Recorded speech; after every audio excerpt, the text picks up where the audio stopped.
grab the headphones again. Oh. Oh.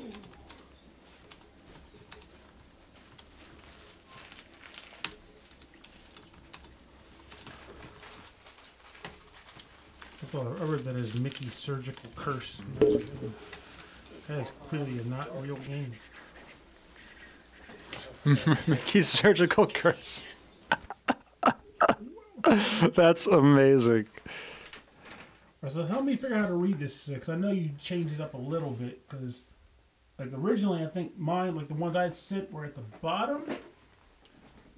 Yeah. I think these are me here. Yeah. See, these are me up here. And then it goes up to the other side. There's another side. Oh shit. Oh yeah, these are just everything else. So then you are here. Okay. Yep.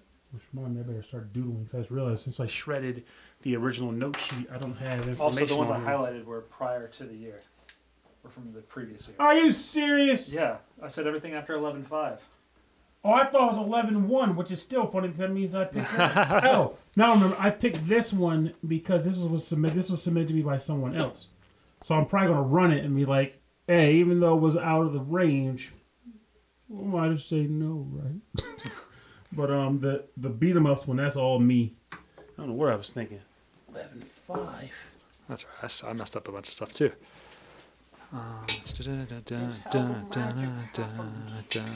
Now people can see it firsthand. And even my brother even started. He's like, apparently he's listening to the show. Oh, that's good. Oh, we are live, by the way. And then even that one guy was all in my business. I was like, yo, shut up, dude. And he was like, yeah, well, I mean, oh, hi. Hi. I mean, hello, everyone. Well, yay, hey, thank you, Brian, Cameron, Chris. We're just, we're still getting stuff together because it's all like, you know, you got to share things and put things online and blah, blah, blah, blah, blah, blah, blah. Candied yams. All those leftover Thanksgiving vittles. Still eating them. Still eating them. I just ate my $5 bowl of chicken noodle soup. Some might call that luxury. Others will call it a fate that you suffer when you forget to eat dinner. Ooh. What's not to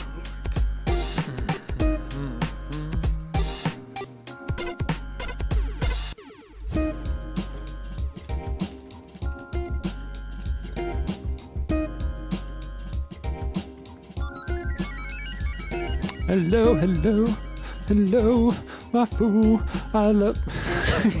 That is not how it goes. Blip, blop, bloop. Blip, blop, bloop.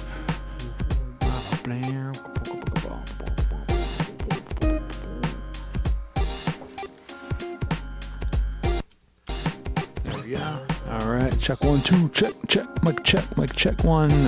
Hello, hello. How you doing? How you doing? Hello. We got some fun stuff today. I don't want to share it on the frickin' 5 degrees of gamers, but now I don't know how that would even work. We've got some bubbly courtesy of Chris Murray. Thank you, Chris. Thank you very much. We're gonna drink some of that I'm half soon. asleep, which means this should be interesting how that goes. We've got Purnell's half asleep. Does champagne wake you up or does it put you down? Put you down. That's a lie. You got these Skittles here. Sweet heat. Sweet heat. Burn. Oh my god, it actually says sweet heat. That's right. Get that sweet heat. They're hot, but they're sweet. They're kind of like those, it's kind of like those, those Sour Patch Kid ads where it's like, they're sweet, but then they're sweet. Don't want that, don't want that. Oh, chat.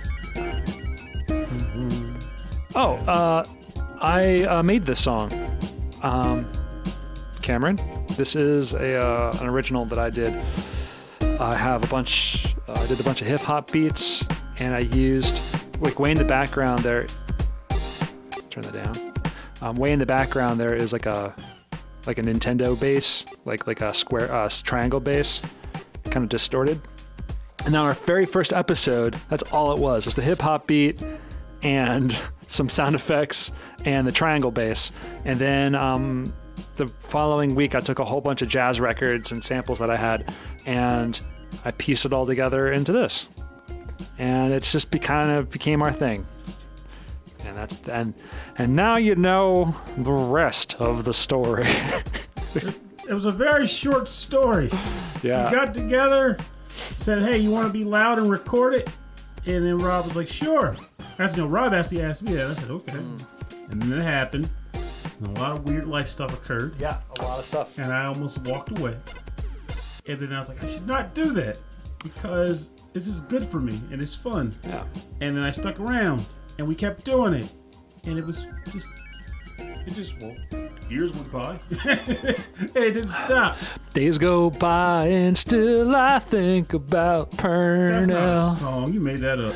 Days go by and still I think about Purnell. That sounds more like Still the One and I Eat Great Apples. Still the One where I like delicious victuals.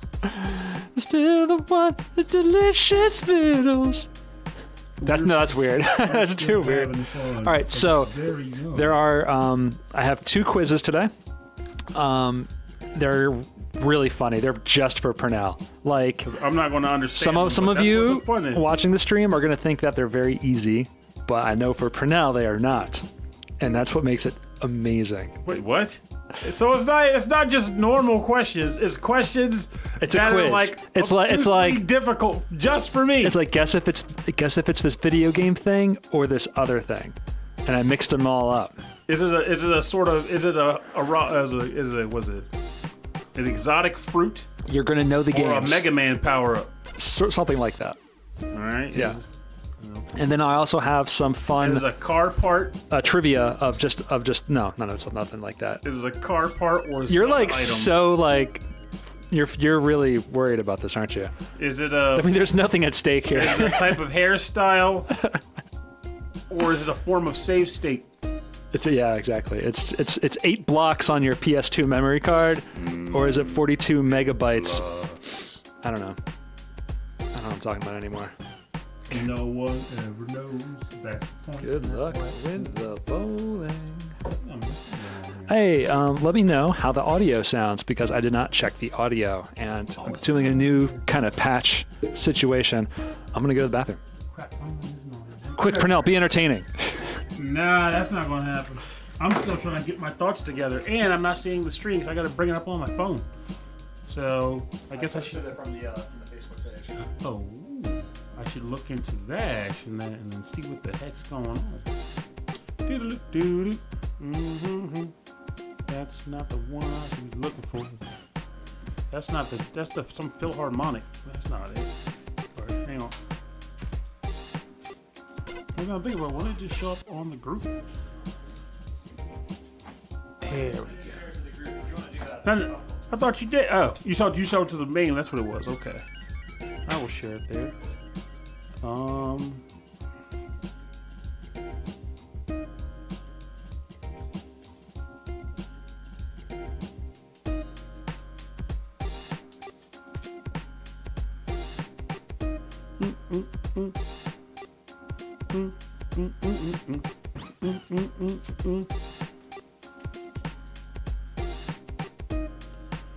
What's up?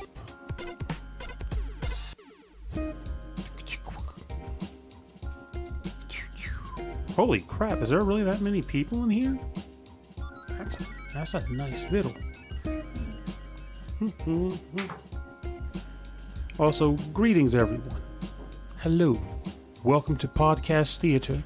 I am your host, Baldylocks. Today, we're going to tell a tale. A tale about a man who missed dinner. But he did manage to get a bottle of tea to go along with his champagne. Champagne. All right, let's see. I'm trying to remember what I wanted to say here. There's that. Oh, God, what? Elvis has had some issues today. Uh-oh. Yeah. A little dribble. Let's say you covered it. Where the bathroom was. Well, you covered this, so you can reference that here.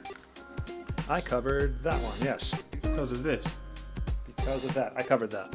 Okay, so that's good. I covered that. That was, yeah. All right.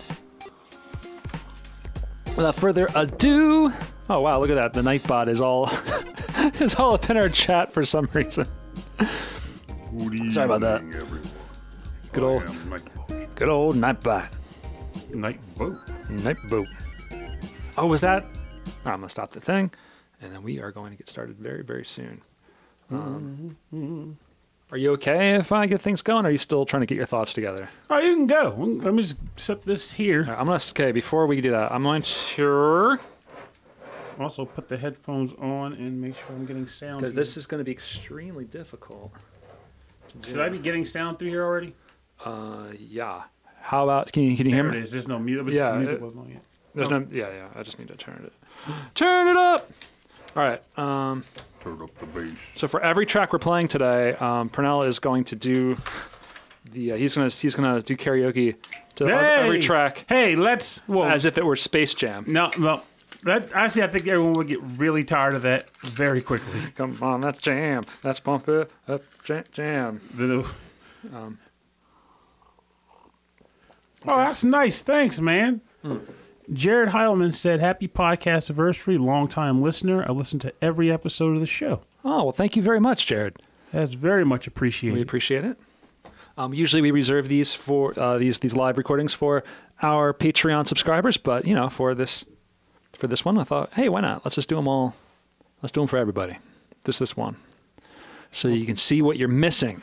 Hey, or don't listen to this, man. You ain't missing much. It's just me doing like fart sounds with my armpit. Nope. All right, here we go. 3 years of podcasting, never had a bad episode. Well, I don't know if it's that one episode, the one you still won't share. Nothing can possibly go wrong. Nothing can possibly go wrong. Possibly go wrong. Let me turn the limiter. No, I'll leave that off because I need to save.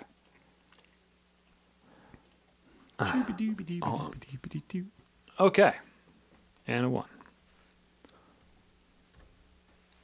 Ready?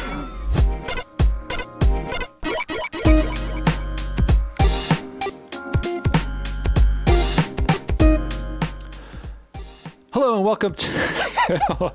Well then, start over. Revert. Oh, let's try that again.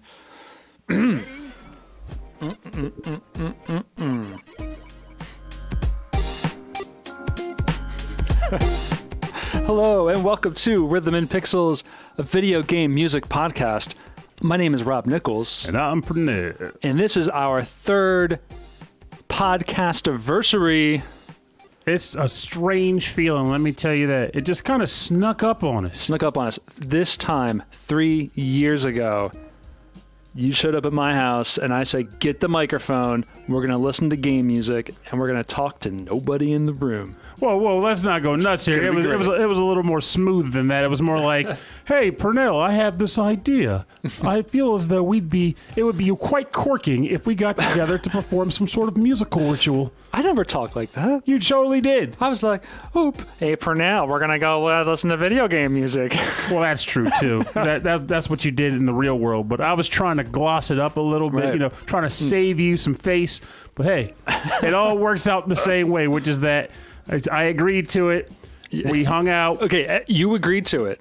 Everybody, he agreed to it. This is true. Well, that wasn't a surprise. Of course I agreed to it. I'm aware. There's no secret here. Oh, man. And I came over, and we recorded our first episode of the sound test.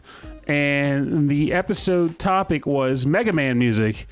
And it was funny because we didn't do any major prep or anything. It was just, let's just see if we have some kind of rhythm or chemistry going with this dialogue. Yeah. And we've been friends for a long time. Oh, yeah. And we just talk about stuff anyway. Yeah, so I was like, why not just record it? Other people might like the fact that we garble about nonsense. Right. Yeah. And then after that episode was recorded, Rob decided to scrap it.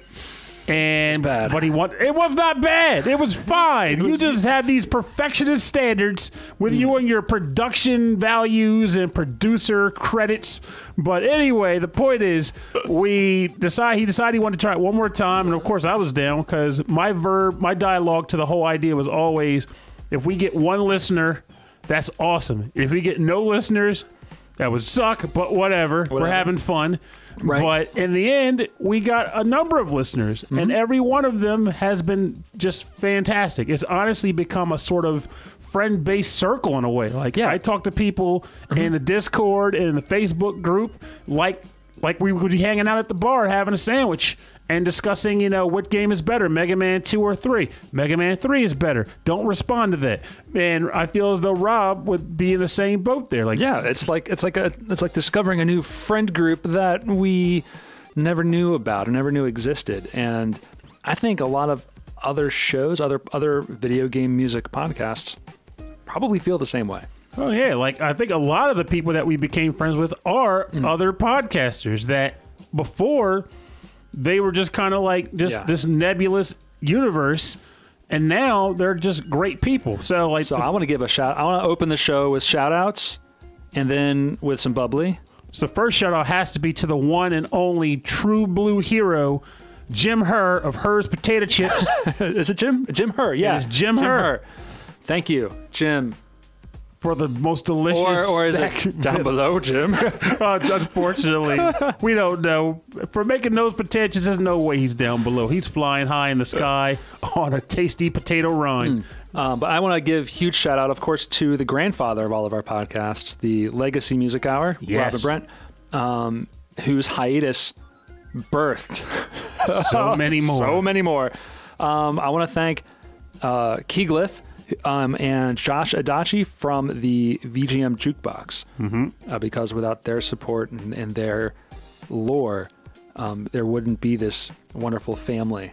That's for sure. And that exists in the ether. But also, just a general, before you move on from them, also just a general thought that Emily is easily one of the friendliest people I've ever met. Like, to put it in perspective, funny side story here. My first trip went up to Connecticut for the Retro Game Con. And I didn't have a place to crash, and I'm also a cheap, broke man. So I was wondering, you know, I need to figure out where I'm going to stay. Where am I going to stay? And Keyglyph, having never met me in her entire life, in any way, shape, or form, she only knew me from the podcasting. So I was like, you can crash with us if you want, or you can crash with me. And I was surprised, but she was serious. So you got this like giant Timbuktu black dude just stumbling into the door like, hey, you don't know me, but, you know, I'm here to crash on your floor or whatever. And she wasn't fazed. She wasn't shocked. She wasn't scared. She was just like, hey, Purnell, welcome. And we stayed up way too late talking about life and podcasts and video games and our history with our gaming, our favorite pastime and hobby. It was just a glorious time. And then that whole weekend was good, too. She is the best. She's the reason that we're doing this show on a Tuesday, because I want to support her new endeavor on Twitch, in which she twitches out. Is that what they call it? She twitch twitches up classic games on Thursday nights, which is usually the night that we record. Oh my God, I'm just loving this idea. We're coming up with new slang. Twitch out! She twitch it up. She gets a little twitchy. So here I'm pouring champagne from Chris Murray. This was sent to us a few weeks ago because he knew this was coming. But at the same time, Rob wanted to make sure it was exceptionally chilled, so he just put it out in the backyard. All right, well, Purnell. To good times, good music, good friends, and good new friends. Yes. Podcasting, fantastic, splendifluous celebration, gibberish. I agreed 100%. Yay. Thank you. Yeah, that's going to wake me up. Yeah, that's not going to wake you up. It's tasty, though. Very, very sweet. Yes, it is. All right. Also, okay, what else we want to shout out? We want to shout out the Pixel Tunes Radio. Yes. With Mike Levy and Ed Wilson, because they are on our coast, along with Keyglyph, and they really made us feel like a family. Oh. And I love driving up and seeing them at Retro World. I love seeing, and I feel like Cameron Worma is also part of that team, you know? Oh, yeah. Like, now Pixel Tunes Radio is not around anymore, but definitely the VG Embassy, 100%. And VGXM. Or XVGM. XVGM. That's what the bubbly's doing already. Look at this nonsense. But the point is, they're all a cool family. We still all communicate, and it's a lot of fun. Like, heck, Cameron was just selling me on some, was it Salt and Sanctuary today? Just randomly goes, oh, I got a Switch. You should play this game. I'm like, it's in the backlog. The eternal backlog. But going up to New England and seeing these guys, like especially meeting Cam, it's like, wow, everyone's super accepting, super nice. It's really great seeing all of these people together. And then I stomped them all at Sushi Go Party. That's right. And play some games up there too. I gotta stop. But it's actually true. So yeah, definitely the XVGM radio, Pixel Tunes radio, and VG Embassy, because we've had Ed on our show multiple times. Just being Ed, I love Ed. Mm-hmm. We had him on. I believe we'll be having Mike on with his new show pretty soon. Yes. Along with new co-host Justin. Right. We also thank our friend overseas, Michael Bridgewater of the Forever Sound Version podcast. You hear that every episode, but you can never hear it enough. I love his show that much. Mm-hmm. I want to thank the Dyad of the Dyad Presents. He's been a supporter of all of these things. I want to thank Alex the Messenger.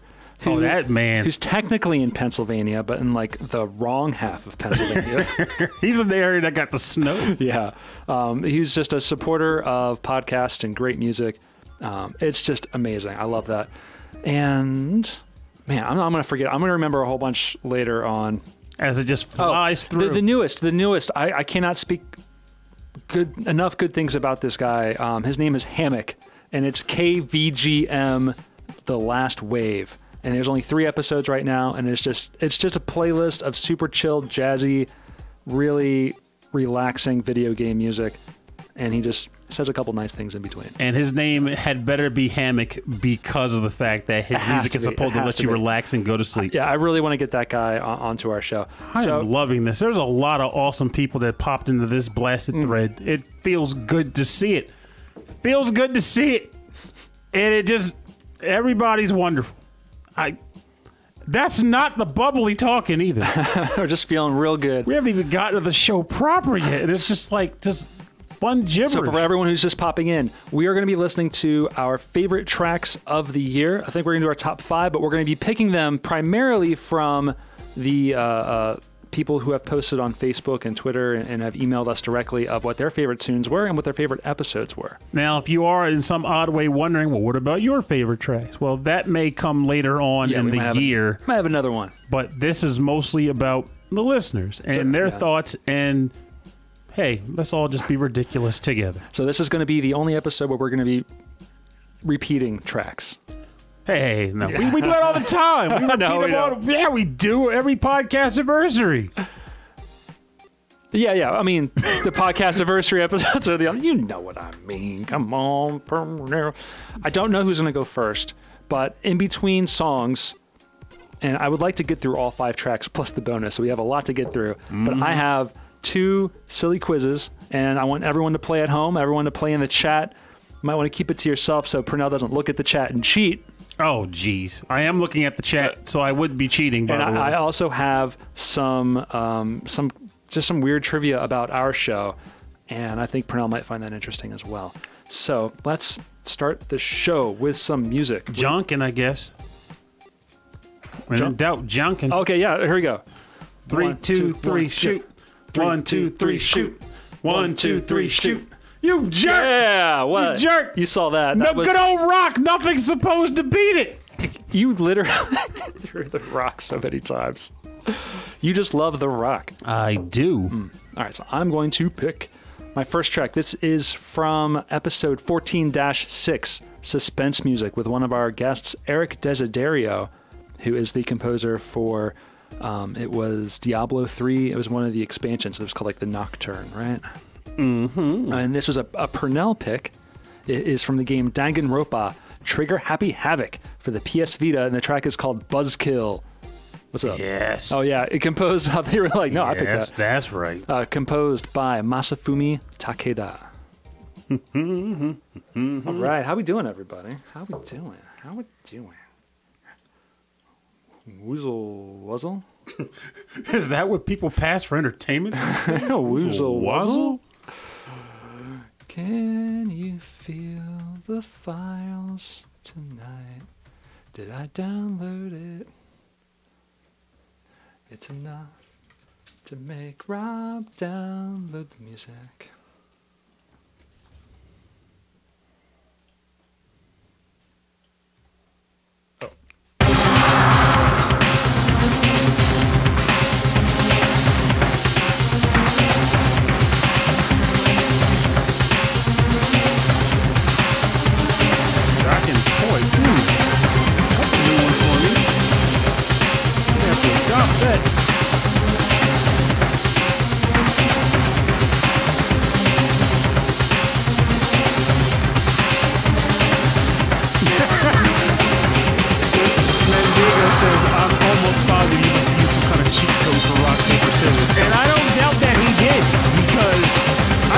Nothing beats rock, okay?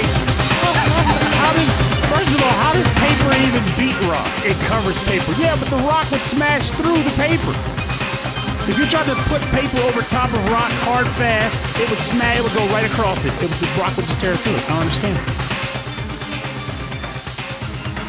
So if you're watching this live, probably going to turn some of the music down because we just like to shout at you in the chat room and we like to just chat with each other. Just a little bit. Just a little bit. Usually on the show, we'll turn it all the way down, like listen to it like really intensely. This is just gold, man. This is a cool track. I love everything from the Danganronpa games that you play. This one and Revelations Persona. Yeah. I almost took a Revelations Persona track. I think I did. Did I? I'm telling you. I almost did. I had so many picks. You had the paper is made of hammers. It smashes the rock. Rock, paper, was it rock, hammer, scissors? Hammer, paper. Which I feel as though if it was actually rock, hammer, scissors, the hammer would beat everything. Also, curious question for the thread. I'm sure we all have played rock, paper, scissors in the day. But I feel like every circle has to have that other object that comes out that supposedly beats everything or has a weird rule around it. Like we had rock, paper, scissors, and dynamite. And dynamite was like you put your thumb out or you put the rock out and put your thumb up to indicate a stick of dynamite. Weird things like that. So, just out of curiosity, if anybody else has like any weird ones like that, let us know because I am genuinely curious about what they may be. You know about ours, right? Super effective. What was yours? It's Bear Claw. Bear Claw. Bear Claw? And then what beats Bear Claw? Swinging Bear Claw. But then what about Bear Trap? Yeah, they see that's the game for now. Yeah, Bear Trap would beat all those things. Wayne the Rock Johnson. I also need to apologize. I must be like fighting a cold or something. The last episode I listened back to it, my voice was like really hoarse and my mouth was all like. That is worth talking about on the actual record because you just made that funny. You got to say that again because I think that would be an interesting little follow up. With the Bear Claw? No, well that too, but just a general thought. Mm-hmm.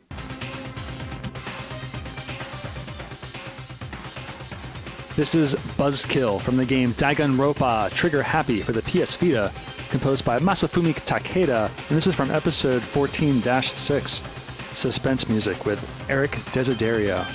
One of my favorite guests that we've had on our show. I say that about everybody. I have to say, every guest that we've had on our show has been awesome. And let me put this into perspective before it gets sidetracked here. So, that doesn't mean we've had bad guests. No.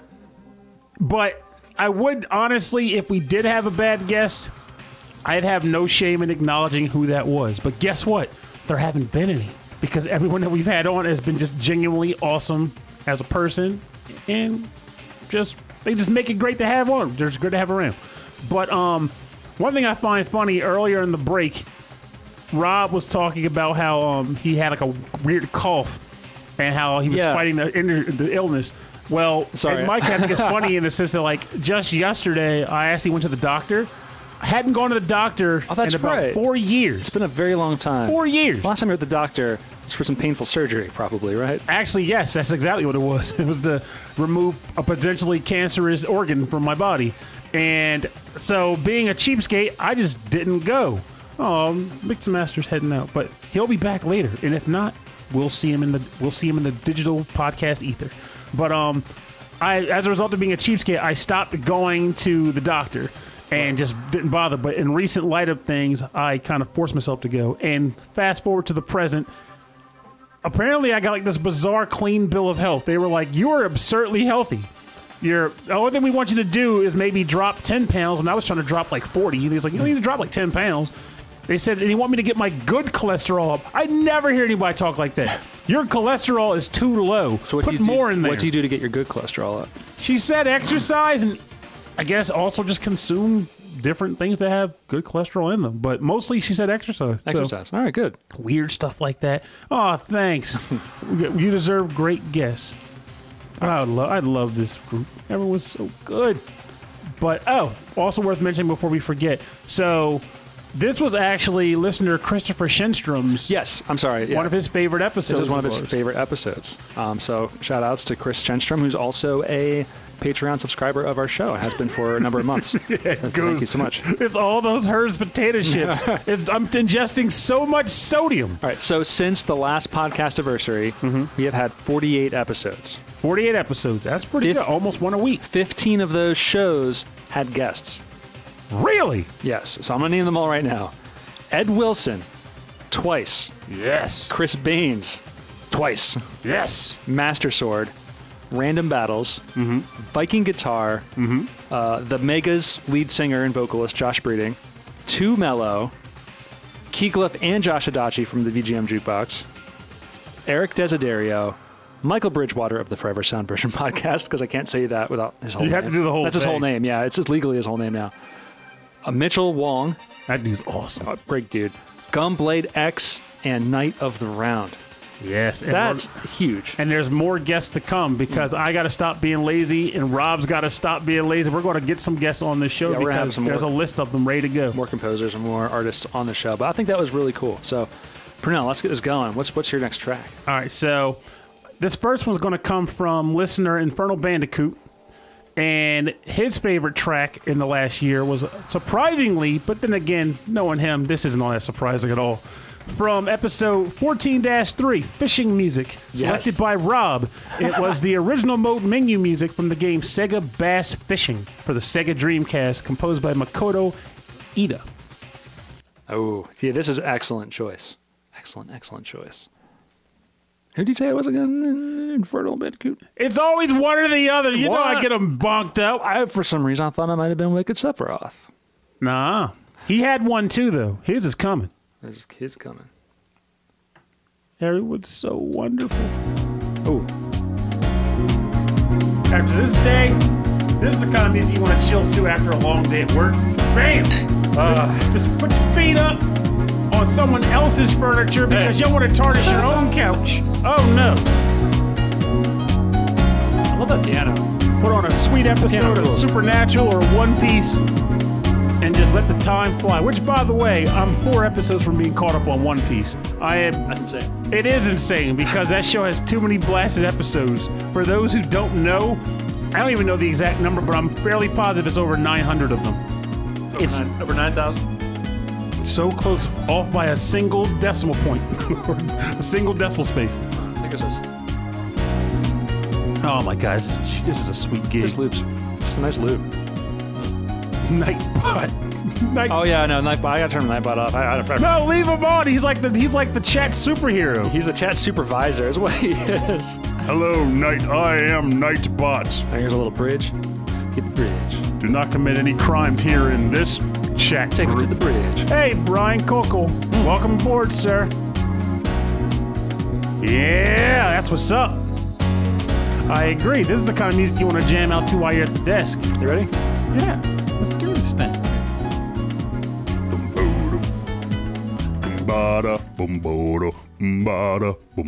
Oh, fishing music. That's what this is. So, this was submitted by Infernal Bandicoot, episode 14-3. Track title, original mode menu music from the game Sega Bass Fishing. From Sega Dreamcast, composed by Makoto Ida. Fishing music was an episode that I'm trying to remember if it was suggested by another listener or if it was just something that just kind of came out of nowhere from another episode.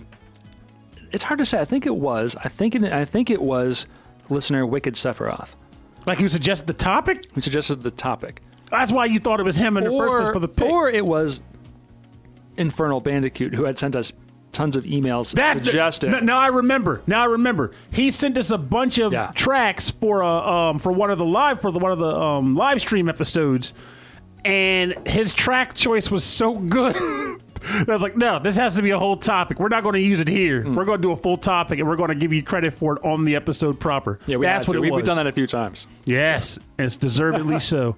And fishing games have always been such a strange sweet spot for me. They don't, like, if it's a normal fishing game where there's no outer game. Like the game is fishing. Yeah, if the game is fishing, it's never really clicked for me. Even though I waited if I tried one now, having the experiences that I've had, that would change.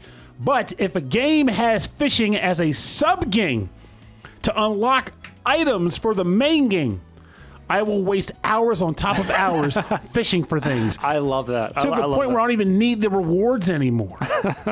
It's just freaking glorious.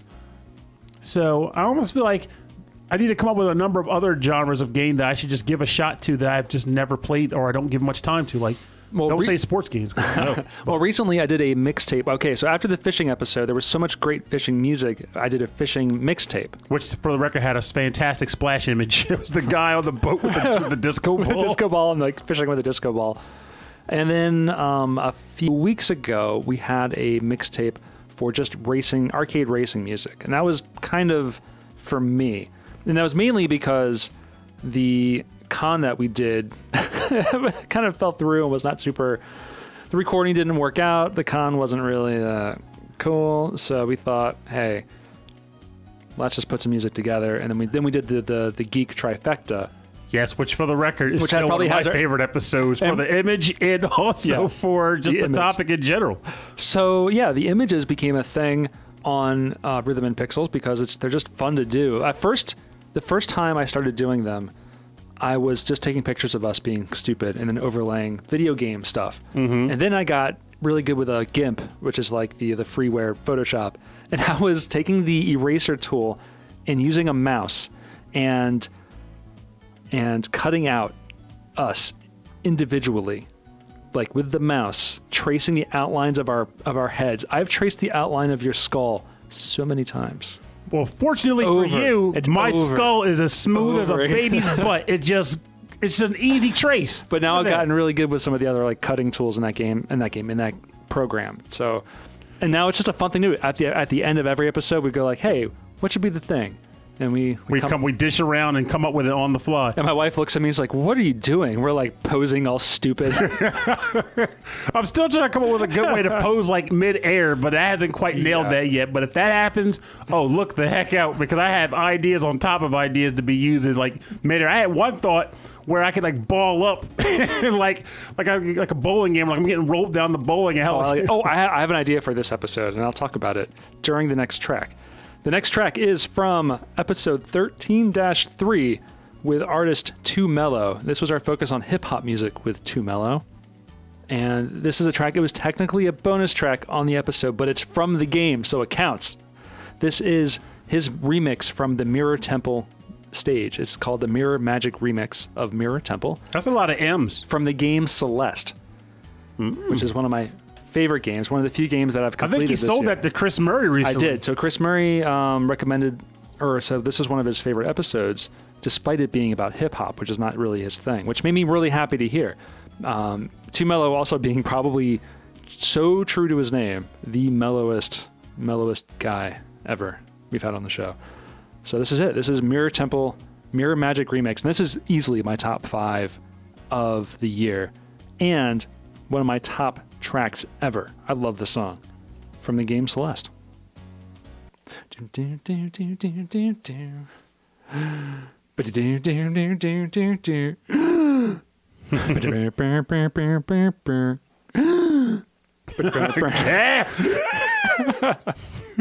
Cartoon gasping. Yeah, right. Oh my God, I'm just giddy. So I was thinking, I don't know if you watched it, but there is a live stream on YouTube that's become super popular called Lo-Fi Hip Hop to Study and Sleep to. I've heard of that. Have you seen the image that's always on? It's from an anime, and it's like some girl studying, and she's got her headphones on, and there's a cat in the background, and it's like millions of people see this thing every day. Like, I put it on all the time at work, and it's just this girl, and it's a loop of her writing in a book, studying, writing in a book, studying, writing in a book. And so I was thinking like we could have you, and I would cut you out and put you in the anime. And so you would be like, just have your headphones on, maybe like have a game controller instead. Yeah. What do you think? I think, honestly, we'll look at it when it's done. Yeah. It sounds like a good thing to me. Yeah, I'd be down for it. I'll just pull it right up. It's just right there. Let's see. We got a question. We had a question submitted. So, of all the thumbnail pics you've put together, which one had you two laughing the hardest? So I send stuff to Pernell when I do them, and sometimes I do them at work when I shouldn't be. And I'm like, dude, this is the best. I am a genius. Usually it's the worst ones. The worst ones make me laugh the most. Which one did you like? Honestly, Wicked Sephiroth named one of them already, which was the episode where we did the meme of the kid playing the trumpet and the girl covered her ears. That was pretty good. But it was the Pokemon horn. I like that a lot. Obviously, the one recently with the Final Fantasy X-2 was just freaking splendid. Here it is. This one. Though it wasn't... I like that a lot. That'll be you. It wasn't a funny one, so to speak, but I've always liked the one where like Rob and I are riding the Dreamcast and like Skies of Arcadia, and it's like,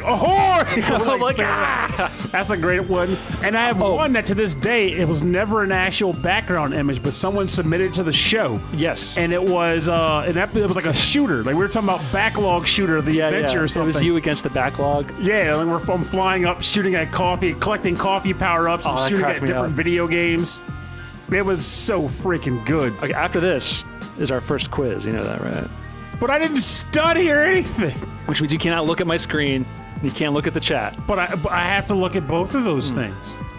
Hooplos! What else did I like? Oh, I have them all saved on the computer, but I'm not gonna pull them up. It's Pokemon Splash.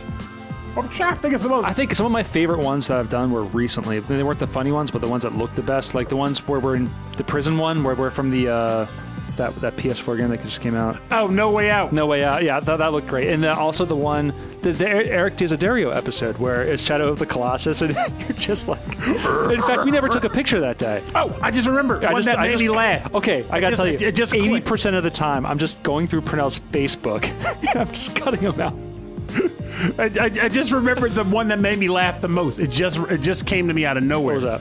Remember, it was the pinball episode where you found an image from Odama. Yeah. And all the people were running, and my face is looking down. I was like, pinball. That was a weird It was just really good. Yours. I can't drink anymore. Oh, I just heard a live cover of this with a xylophone player and a trumpet and a trombone. No, a trumpet and a saxophone. Oh, it's amazing.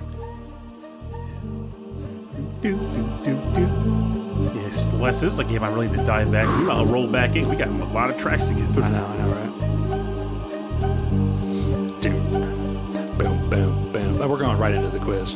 Also, random note, by the way, guys, if you do have any general questions about just us in general being stupid or about the podcast or just stuff, feel free to ask him in the chat. We'll talk about them on the show. Oh, yeah, we'll talk about them on the show. Because we're like that. Are you ready? Mm-hmm.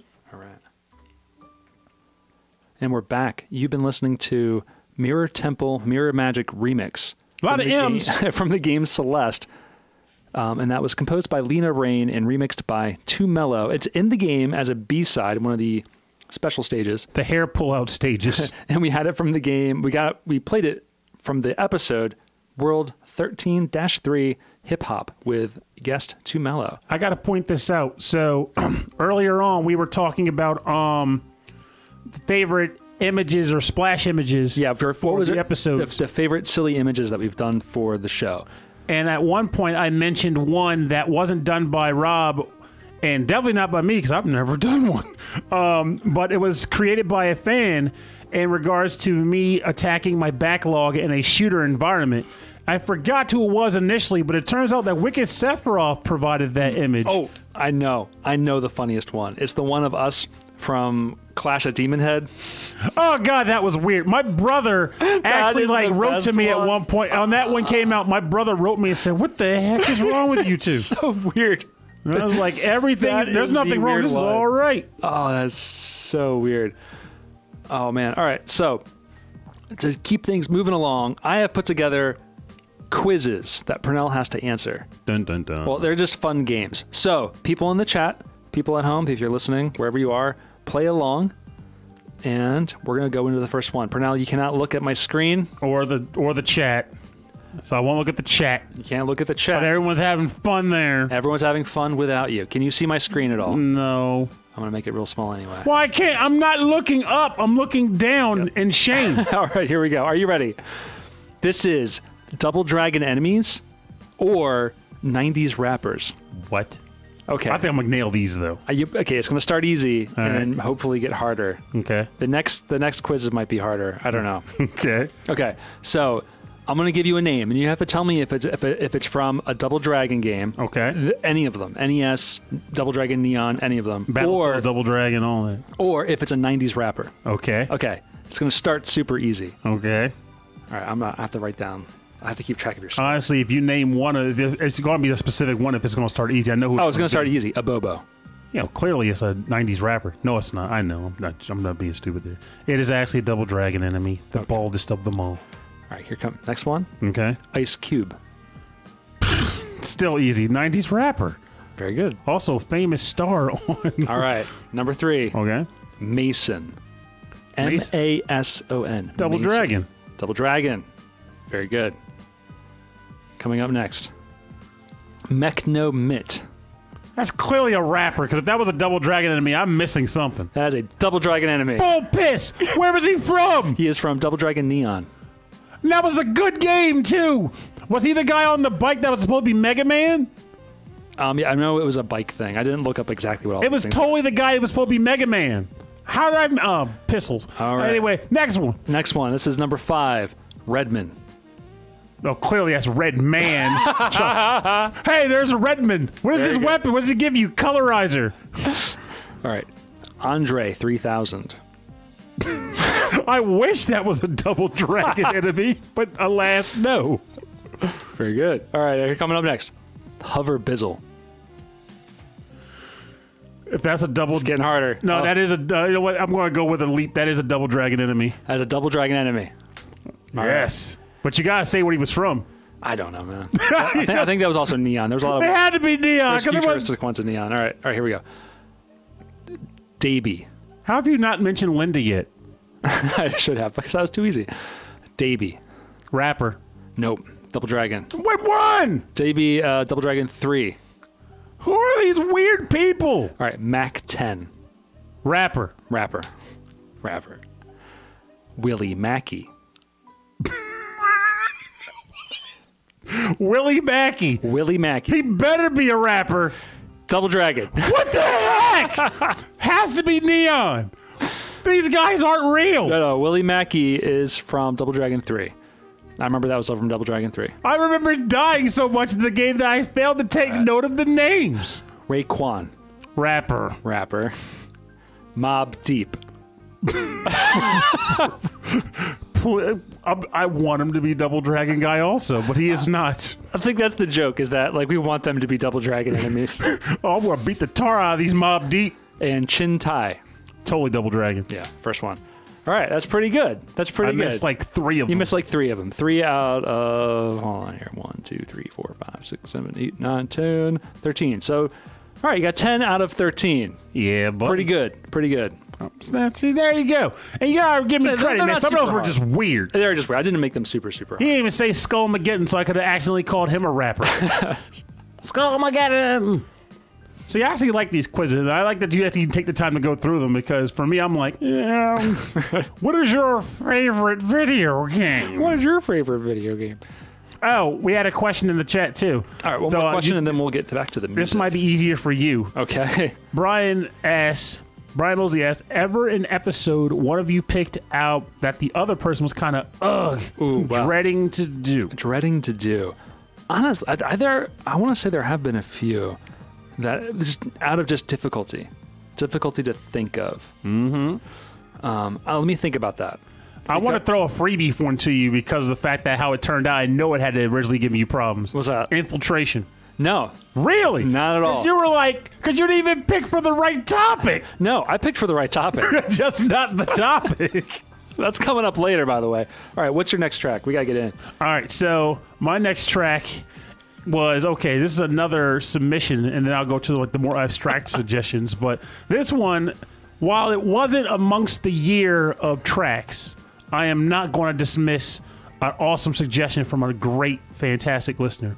And this comes from our boy, Wicked Sephiroth.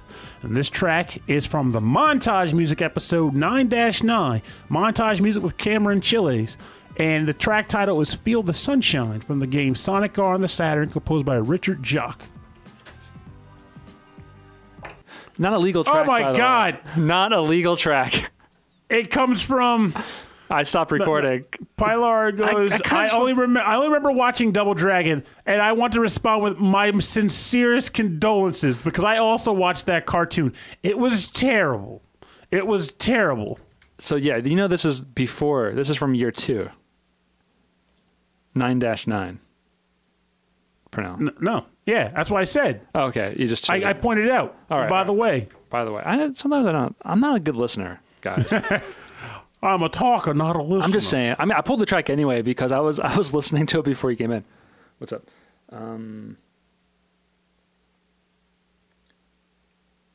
Yes.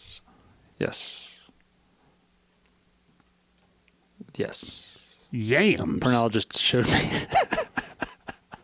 Because I am ready to say weird stuff. I wanted to clear it with the producer. Clear it with the producer. Where did I put it? I was just listening to it. Here it is. Okay, Montage episode was one of my favorites. I'm trying to remember. On Double Dragon, didn't they have Billy and Jimmy talking like they were surfers in a sort? I think so. Like, whoa, Billy, look out! Oh, was that the movie? No, it was the cartoon. It was a 90s cartoon. They were fighting the Shadow Claw.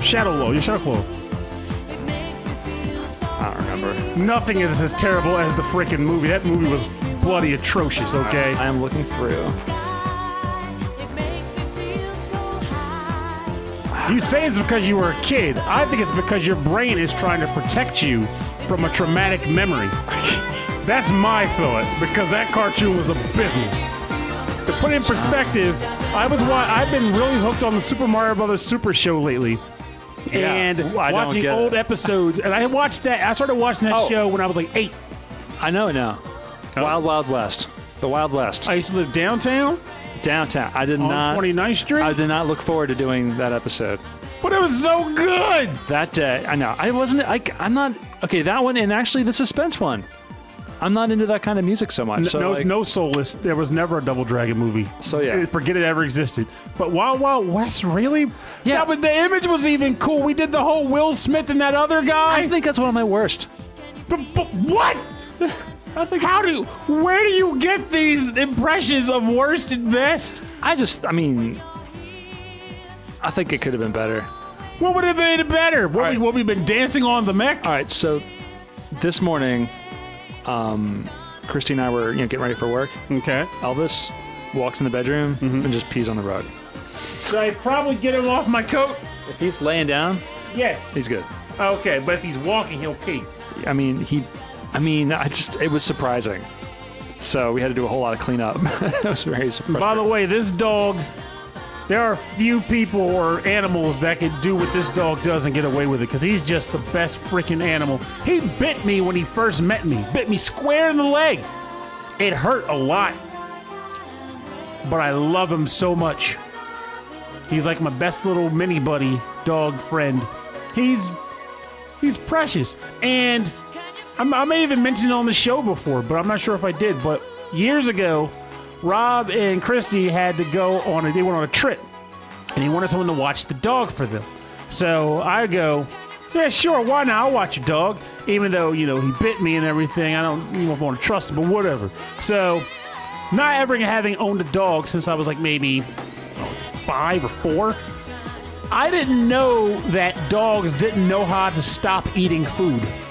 So, whenever I leave for work, I just pour tons of food into the dog dish, assuming that when Elvis got full, he'd stop eating. Yeah. Because that's what normal individuals would do. That's what a cat would do, I guess. No.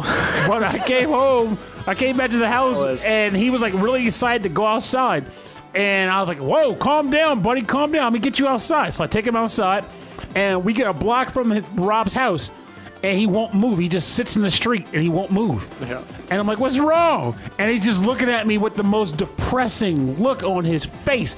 It freaked me the heck out, and I almost cried in the middle of the street. I'm like, come on, what's wrong with you? Get up, woof, woof, woof, get happy or whatever. And he wouldn't move. So as I'm sitting here like rocking back and forth, like trying to figure out what's wrong with the dog, this random stranger comes walking by. Yeah. And he goes, excuse me, is everything okay? I was like, I don't know.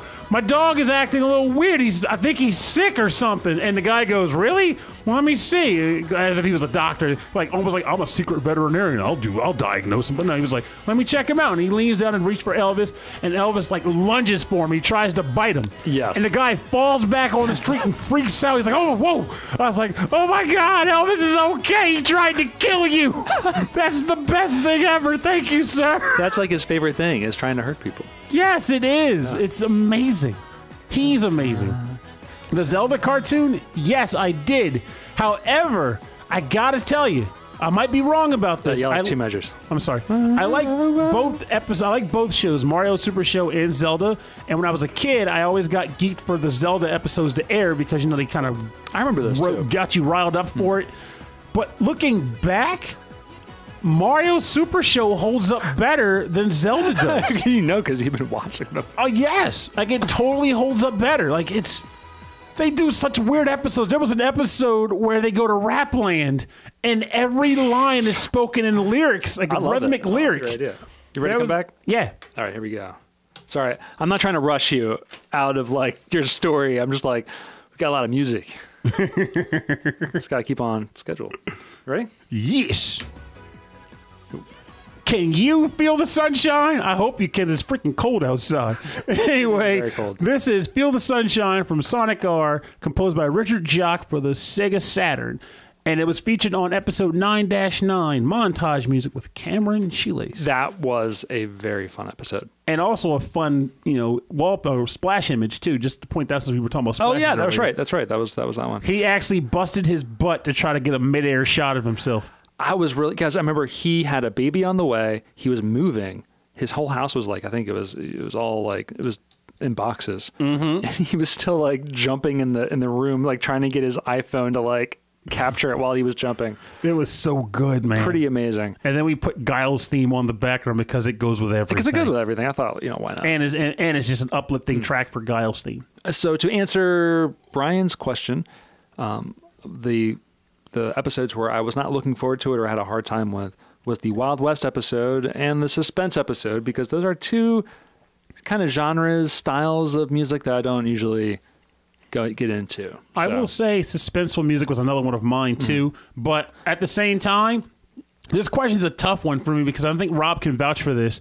A lot of the episode topics end up coming out of my weird domicile where I'm just like at work, and like I spill Indian food on the floor. Go, oh my God, cultural music! I didn't even think about that. Yeah. That's a topic. I'll just like message probably cultural music, or at the end of an episode, like something will come up where it's like, oh, we need to do this. Gotta do that. We have to do this episode. And by the way, we still got to do the one weird episode. The one weird episode, which only people on the YouTube stream will know because we're gonna say it after the next track. Yes. But this was, also I love the really cheesy Sonic music.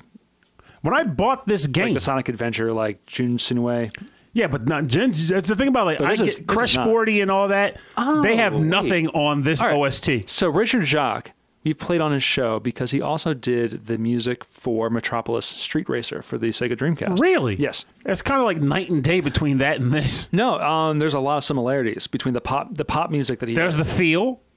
There is. There's There is like crazy like 90s like. There's some sunshine. Like fast house music, but not a lot of sunshine. And there's like sunshiny female vocals, rave vocals. Can you feel them? I can feel them. All right, that's what's up. All right.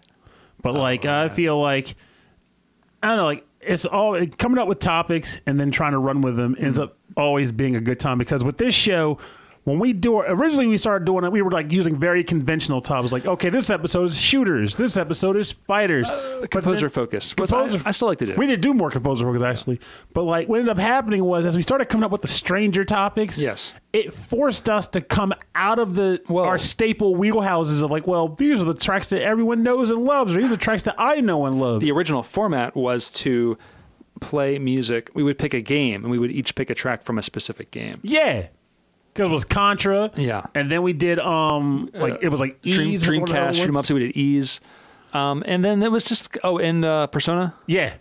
And then eventually Which is one of my favorite music episodes, because I love the music from Persona. Maybe it was Shin Megami Tensei. Shin Megami Tensei as a whole. We never did a Persona focus, which theoretically, given how big that sub-series we could do that. Easily do it. So yeah, that's something we can definitely get into. But that somehow it turned into something else because it was just maybe it was to free us up to play more of what we liked or what we found. It felt freeing, you know. I just thought about this on the one. Should I want we to be answer free, Pernell. Can you see? I want to break free. What's up? Should we answer that Zelda question on the actual episode proper? I have not been watching the chat. This is getting cut from the show. Dun, dun, dun. What's up? Well, Jared Heilman goes, Pernell, have you watched the Zelda cartoon? I just bought the collection at Walmart on DVD. I really like it. The sound effects and music are so nostalgic. For some reason, I thought we recorded that. Absolutely. So, Jared asks, what the eyeball twitch? Jared wants to say, Pernell, have you watched the Zelda cartoon? I just bought the collection at Walmart on DVD. I really like it. The sound effects and music are so nostalgic. Well, now that you phrase it like that. But yeah, in my opinion, I have watched the Zelda cartoon as a kid, and I've watched a little bit of it in recent days because, as I mentioned earlier, I've become a huge retro fan of the Super Mario Brothers Super Show. When I was a kid, I used to record it on VHS after every episode aired and then rewatch it ad nauseum, most particularly when they would feature like actual songs redone for the show, like, you know, Feeling Hot, Hot, Hot on the Lava Chase episode and all that kind of stuff. And I would always get ecstatic and antsy for the upcoming, you know. Did they ever do the Macarena, or was the Macarena too far? No, the Macarena hadn't come out yet. Okay, had not come out yet. It's that old, man. This show is old. And life without the Macarena. But every week, at the end of every episode, they would go, hey, here's a clip from the upcoming Zelda episode.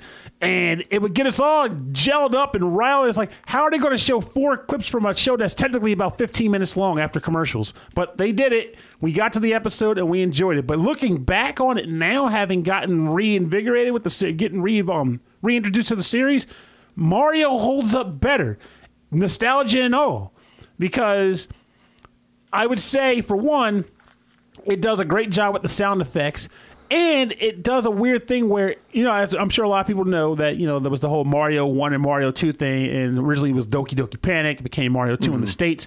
But that cartoon was a prime way of defining that Mario 2 is what created the majority of what became the Mario universe. Like, almost everything in the Super Mario Bros. Cartoon was derived from Mario 2, with the exceptions being Koopa and the Fire Flower and the Troopas. That's it. Were Shy Guys in the cartoon? Yes. Oh, no kidding. And I loved Shy Guys in the cartoon. Yeah. Princess Peach could become super in the cartoon. She got Fire Flowers and a Starman at one point. It was so good. Luigi wore red tights sometimes because the animators were just screwing it up. It was such a good show. And they had such weird episodes. Like, there was an episode they went to Rapland and everybody spoke in rhymes. There was an episode where they went to the Delaware River. It was like the Mushroom River. Something like George Washington crossing the Delaware. Oh, I was like, but it was George Washington crossing the Delaware River. I can't remember what they called the river. George Washington. George Washington. They had a freaking episode with what was it?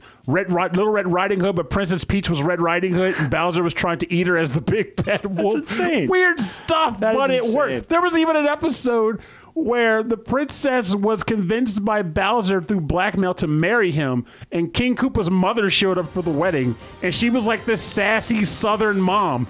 It was like, hey there, Koopa baby.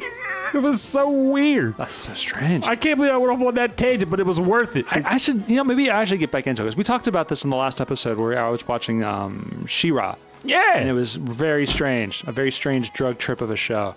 So, the original She-Ra. The new She-Ra, I like it a lot. Oh, I got it wrong. Electric Boogaloo says, Infernal Bandicoot says, Richard Jacques' last name is actually pronounced Jakes. Jakes. Someone pointed that out, and I forget it every time.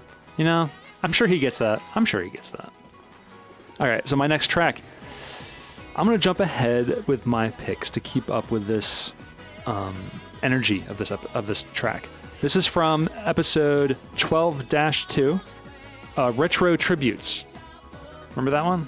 Maybe. Or I picked a track from a game that I had not played yet, but I have played a lot now. It's called 20XX. It is a roguelike Mega Man X game, which is insane. And this is the final boss music, Omega Model, which is like I think the third or fourth form of the final boss, which I still haven't seen yet because that game is super hard. Mm-hmm. And it is composed by Brandon Ellis. You can get it on Steam, you can get it on PS4, you can get it on Switch. Everywhere great video games are sold. We had a question too. Should I save it for? I'll say it here. Well, say here because I'm gonna. I have another quiz that you have. Coming up. So, Soul the Sanctuary goes thoughts on the upcoming Mario animated movie animated by Illumination. I gotta say, I didn't know that existed. I did, but I've intentionally kept myself as deep in the dark as humanly freaking possible because, quite frankly, I had no idea. One, it can't possibly be any worse than the 80s Super Mario Brothers movie. Or was that early 90s? I can't even remember. But anyway, there's no way it could be anywhere near that bad. Nowhere near. So, I'll let it ride and see how it goes. I had no idea they were doing it animated. And honestly, in some respects, I intentionally keep myself in the dark because, in Japan, Richard Jake's name is pronounced Doki Doki Panic. Hey, we're the ones drinking champagne. Wicked Sephiroth, I actually just watched that episode 3 days ago. The Mouth of the South. Mario, baby, you know where we're going through the river. You went the river around the hole or something weird like that. And they built like a ridiculously elaborate plumbing system and still had enough time to take the boat and catch up to Mark Twain. It was so good, man. So I did catch myself. I did say it was the 90s. Bam! In your face! I knew it was probably in the 90s. The cartoon was 88. Where it started... No, actually it started... I was 88. But, this is a good track, though. But, yeah, honestly, that episode was freaking ridiculous. And it's the fact that it was like Mark Twain. Though I'm pretty sure they gave him a fake name, though. I can't remember what the fake name was. It was like probably like Mark Twang or something. Something close, but not trite. Not quite there. This is getting a step chart. Oh yeah, Rob didn't mention that yet, but apparently he's taking tracks that we put on the show and then making DDR step charts out of them. Yeah, that's all I do now. It's become his calling. It's yeah. I saw the light. I saw the sign. Well, Nintendo might. I mean, at this point in time, they can't really get it wrong. Like, they've done so much. Like, well, as I said, but they totally could get it wrong. But I'm going to hope that they've had enough market research available and enough information at their disposal to actually get that right. Like, it's not hard to do a Mario movie. Japan did Mario movies, and they were great Mario movies. I only had 4 original tracks. Huh? I only picked 4. I didn't download any others. Okay, you can dive into this other set that I pulled up, too. There's a ton here. Are you ready to go? Mm-hmm. This is from the game 20XX. This is Final Boss, the Omega Model, composed by Brandon Ellis. This was from episode 12-2, Retro Tributes. World 12 is very special for us because there was more than 10 episodes in that world. We had 12 Glitch, which was a live streamed episode. And then we had 12-12, which was the multiplication tables, which was also very, very silly. Are you ready, Pernell? I'm ready. I wanted to confirm something because I'm looking at this. And I knew I wasn't crazy about this here, but actually I think I was a little bit off. I'm tired. Anyway, point is. I was like, for some reason I thought it was 88. All right, here we go. Quiz number 2, Pernell. No, I don't want to know it. Put the chat down. No. All right, and look away. I'm not looking. All right, not looking. This is the next quiz. Can you guess if this is a Street Fighter move or a pro wrestling move? So, is it a Street Fighter attack, Like this should be easier. like a Hadouken, I've heard or a these- pro wrestling move like the figure 4 hold. Okay, well, I've heard enough Street Fighter references in my life that this shouldn't be too hard. Gonna start easy. Oh, And then it's going to probably end easy as well. All right, here we go. Are you? I mean, and this is mainly Street Fighter 4 thanks for making it harder then. because there's a lot of characters in that, and most of them are you would probably guess. Here we go. Super easy. Number 1, Yoga Fire. Street Fighter. Well, you did say it would be super easy. Final answer. About to say it better not be wrong. All right, number 2, Choke Slam. That's a wrestling move. It's a wrestling move. Ding. Tornado Throw. That's a Street Fighter move. Yes. I'm not picturing anybody doing a tornado throw in a wrestling ring and even making it do justice to the name itself. Spine Buster. Wrestling. That's wrestling. Death Drop. Wrestling. That's wrestling. Very good. You're killing this. The Falling Sky. Street Fighter. Oh my god. This is killing me. Sidewalk Slam. Wrestling. Wrestling. I thought you were going to guess it was like Cody or something. No. Ah, jeez. All right. Getting harder now. Electric Thunder. If that's not Street Fighter, I'll be shocked. Street Fighter. Double Flash. Wrestling. Ooh, Street Fighter. Who? That's Double Flash. Flash kick. That's Guile. Oh, double flash. We were just talking about Guile, too. All right, here we go. All right. Powerplex. Wrestling. It's wrestling. That was an interesting follow-up to double flash. That was a tricker. Illusion Spark. Street Fighter. Street Fighter. Electric Chair Drop. Street Fighter.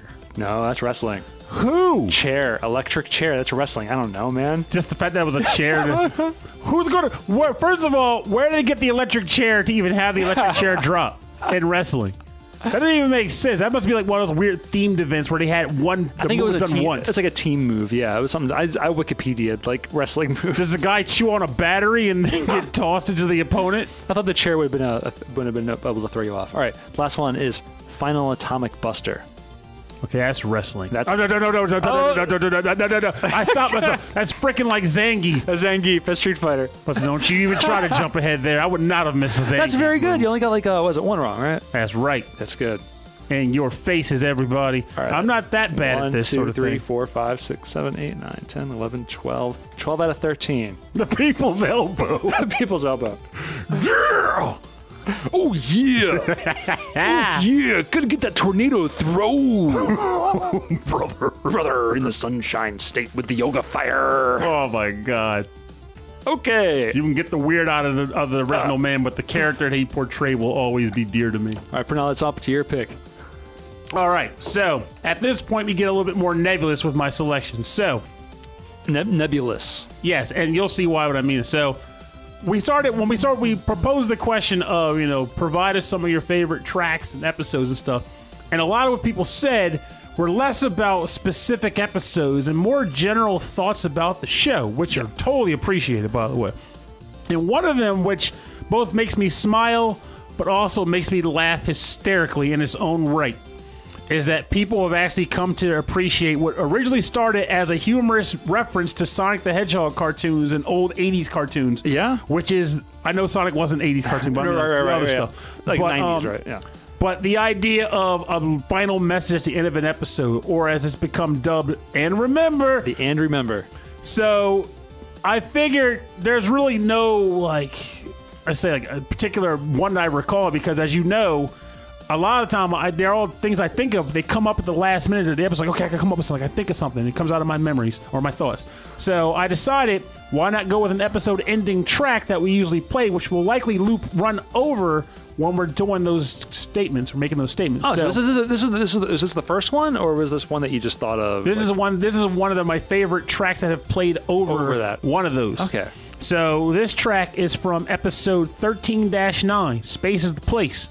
And the track title is Come Forward Forward from the game Bangayo on the Sega Dreamcast, composed by Norio Hanzawa. Love Bangayo.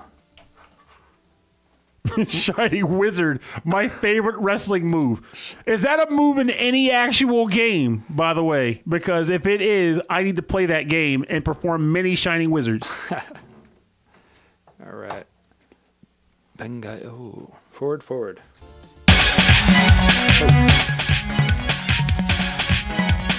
This one, really? Yeah.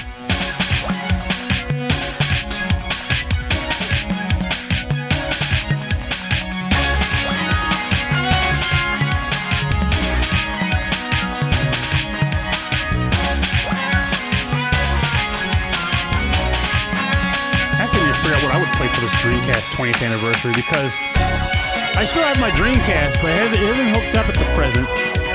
But I feel like one of my favorite games on it was PSO, and as you know, short of finding special ways to get around it, I can't even, like, you can't play it anymore on there. Just maybe a single player, but I haven't tried.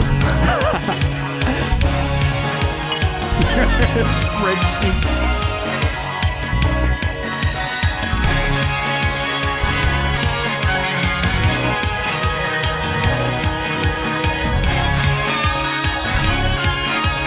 Is an actual move, the Shining Wizard. Well, King of Fighters is a series that I have actual access to because the Neo Geo guys love to get together and play that game, so I'm going to have to kind of sneak into their arena and surprise them when I say, give me the controller, I want to play. What are you doing? I got to perform some Shining Wizards, baby.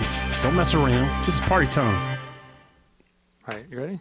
Yes. Here we go. Fly high, baby, because space is the place. And this track from that episode is Come Forward Forward from the game Bangayo for the Sega Dreamcast, composed by Norio Hanzawa. And again, it was referenced and selected because I feel like this is one of my favorite tracks that has played over one of the End Remember segments. And that seems like an odd thing, by the way. But so we talked about on Facebook, or I asked, like, which episode did you start doing that? Where you would have like your words of wisdom at the end of a show, because I remember you started it and I had no idea you were going to do it. I honestly can't even remember. Like, I'm very by the seat of your pants in a lot of ways, which is why is a large part of why this show is so much fun. Rob keeps that too, but why Rob does such a good job of keeping this show together, because he's consistency and I'm chaotic. So Rob will be like, okay, here's the schedule. Let's get on the schedule and do this every week. And if he weren't doing that, I'd be like, oh, well, Wednesday seems good on Tuesday night. And Rob's like, well, I got family functions, so I can't do this together. And after like 2 weeks, like, well, I guess we can't do this anymore. I feel like sometimes you get here and like work and life has like really beaten you down. And slowly over time, over listening to music and hanging out and chatting, like your energy kind of lifts back up again. And then I feel like the and remember, the little thing at the end of every show is you not giving an affirmation just for the show, but for yourself too. I have to agree with it, because as well, a lot of people tend to say... Oh, hang on a second. Okay.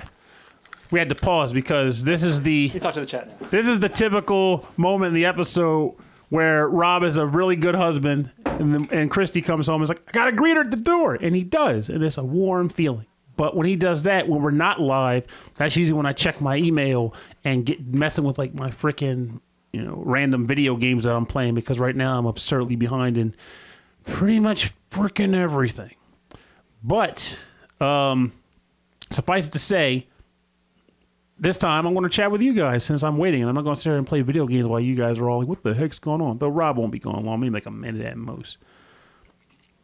I'm trying to think of other freaking Saturn games I would play. This is killing me. I'm not sorry, Dreamcast games. I had a ton. But I feel like a number of the ones I used to play the most didn't hold up all that well. So, for example, I liked Sonic Adventure 1 quite a bit when it came out. But if you go back and play it now, the music's still good. The theme stages are still good. But it doesn't quite... It doesn't hold up gameplay-wise. It just doesn't. I can't tell an embarrassing Rob story. He doesn't really have any. Guy is very he's vanilla, man. He doesn't do anything embarrassing. Well, correction. He did the one thing, but he said it on the show himself. It was that episode, the time where we were in Vermont. Oh, sorry, in Connecticut, and he fell while running. But he was very vocal about that. Which, as to put it in perspective, I'm one of those people where... if something rough happens, let's say, for example, you trip and fall and get hurt, but you kind of come and say, oh my God, look at this scar on my face. At the time, you're like, oh no, are you okay? I'm sorry you got hurt. You're concerned and whatnot. But when you look back on it, it becomes a humorous story or an interesting story because you've already experienced it. The trauma is past. You have moved on. So now it's a story worth sharing or, chuckling about. I can't believe I tripped over that crack, man. What the heck was going on in my head? NFL Blitz. I never played Blue Stinger, actually. Where are the chips tonight? I couldn't get any. Funny fact, I got stuck at work, and then when I got out of work, I had to rush home, change my clothes, and then rush over here. And I hadn't even eaten dinner yet, so all I ended up getting was a bowl of soup. But trust me, the chips will be later. I'm getting a nice big bag of Red Hot Hershey chips before I go home. Yeah, Rob, they are a good pair. Fun fact, Billy, you'll love this. So when Rob first met his wife, or his soon-to-be wife, at the time they weren't married, they were just starting to date, he was like, hey, Purnell, I want you to meet my new girlfriend. I think you'll get along with her. And I was like, oh, man, I'm going to lose my friend to a girl. I don't know how I feel about this. I'm uncomfortable. But, he's my friend. I want to support my friend. So we all end up going to a diner where he introduces me to her. And we're all hanging out. And of all things to bond over, we start cracking wise about Yu-Gi-Oh! Episode quotes. Like, just dumb things they say on Yu-Gi-Oh! That was hilarious at the time. And I was like, dude, your girlfriend's pretty freaking hilarious. She's awesome. She gets Yu-Gi-Oh! Quotes. How does that happen? It never comes up, ever, And it clicked. And even to this day, like, we all get along real well. Like, we play board games and stuff. I win most of the time, though, but don't tell Rob I said that. I win all the time, most of the time. You talking about me? No. I'm talking about where my Hershey's potato chips went because I forgot to bring them today. Sorry, my wife came home. She's very pretty. God, that's definitely Dan. That's definitely Dan because my response to this one, Rob is the I sleep with a big bet with my wife kind of guy. Those people are the I sleep with a race car. How do you? Yes. And I was very, very excited to see her. So I am always happy to see her when she comes home. What were we talking about? Oh, while you're checking that, I want to answer this question real quick. What's up? So, Pooplos goes, Purnell, Evangelion is going to be streaming on Netflix. And you know Evangelion. I do. How do you feel about that? I feel there's a brand new generation of traumatized kids are just right around the corner. I feel like that anime is old enough that I've already revisited it and was like, ooh, I don't know if I want to watch that again. Well, it's one of those shows where it's like, one, I know that having watched it later on as a more adult, because I first watched it when I was like a teenager, but watching it as an adult, the show doesn't make any more sense than it did back then. Even having seen the movies, because it's freaking gibberish, the Synchronicity Project or whatever nonsense they ramble about. But I do like the idea of seeing people who weren't exposed to it back in the day just stumbling across it on Netflix, like, oh, I watch Full Metal Alchemist or wherever new shows are. I watch It's Not Safe to Run Around the Dungeon Without Your Teenage Bride or whatever the new show is right now. I could totally watch Evangelion, just having their minds blown. Chris, am I supposed to mix the champagne with Cliff Bars? If there's any left for you, I'm taking it. You take it. Take the rest. All right, so you were saying, here we go. Agree with it, because as what a lot of people tend to say, well, that's not just for the show, but for yourself too. I have to agree with it because I got it. Are you ready? Yeah. I'll cut that right there. I'll have to agree with that. Because you have to agree with whatever you say next. You ready? Mm-hmm. I like parts of the show where you agree with me. Oh, stop it. This is a healthy relationship. Okay. At this point, I have to outright retract my statement. I do not agree with what Rob just said. I have my own thoughts and opinions. However, that's good. I do feel as though that is what he said is true, jokes aside, and that I will come out. I'll have a rough day. Like, I have some weird days here and there. And as Rob could probably vouch for, I'm the type of person where I'm harder on myself than on pretty much anyone else. Like, if a friend of mine told me they're having a problem, they're struggling, I'll become a completely different person just to support them and get them through what they're dealing with. I could have social anxiety by myself, but if a friend is like, I'm nervous about going to this show, I'm like, not anymore, you're not. No, I'm a party animal. Let's get this thing done. But when it comes to me, I kind of falter. But when I come in and we sit down, and we start doing these records, and we start chatting about cool music, and knowing that everyone's going to be hanging out and chatting and listening to it later. Yeah, especially the live streams, definitely. Yeah, especially the live streams. Just something happened. It's like, I guess I want to say it's almost like the pure Purnell comes out. It's like, this is me at my best. Like, I'm happy. I'm putting my best foot forward. I'm hanging out with my friend. I really like hearing that about the show. I mean, I like hearing that about you, that you feel like this is your true form.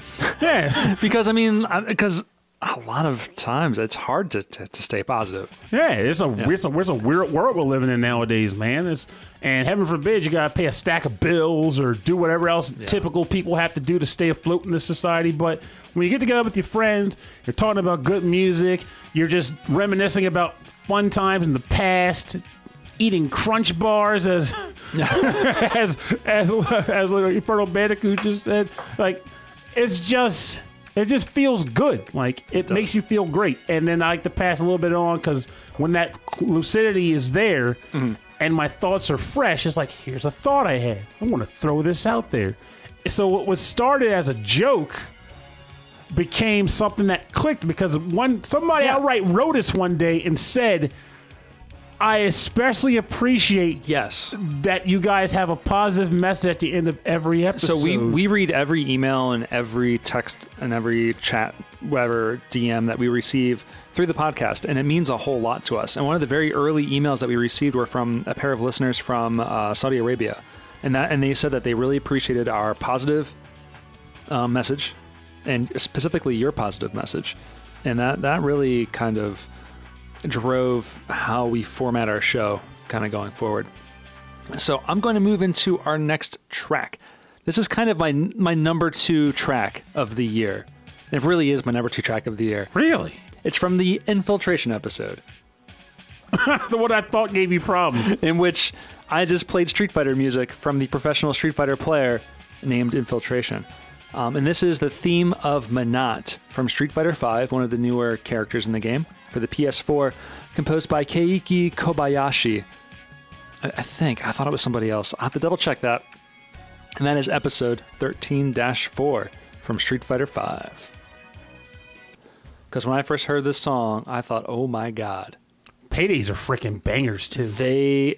Actually, favorite candy bar. Favorite candy bar. Because now that the dialogue's happening, we gotta throw that down. Oh. Kit Kat. Yeah, it's Kit Kat. Is Kit Kat your favorite bar? I think so. Yeah. Isn't Kit Kat Cookie Crunch and chocolate, right? Yeah, I mean, if you call this a candy bar, I eat enough of these. That's not a freaking candy bar. That's health. That's a health bar. It is not. That is, well, it's carby and calorific, but it's healthier than candy. All right, 250 calories. This sounds really great on the air, guys, doesn't it? Happy belated birthday, 21 grams of Soulless syrup. Sanctuary. She just turned 28. Hey! Happy birthday! Happy birthday! That's what's up. I'll toast to that. Bam!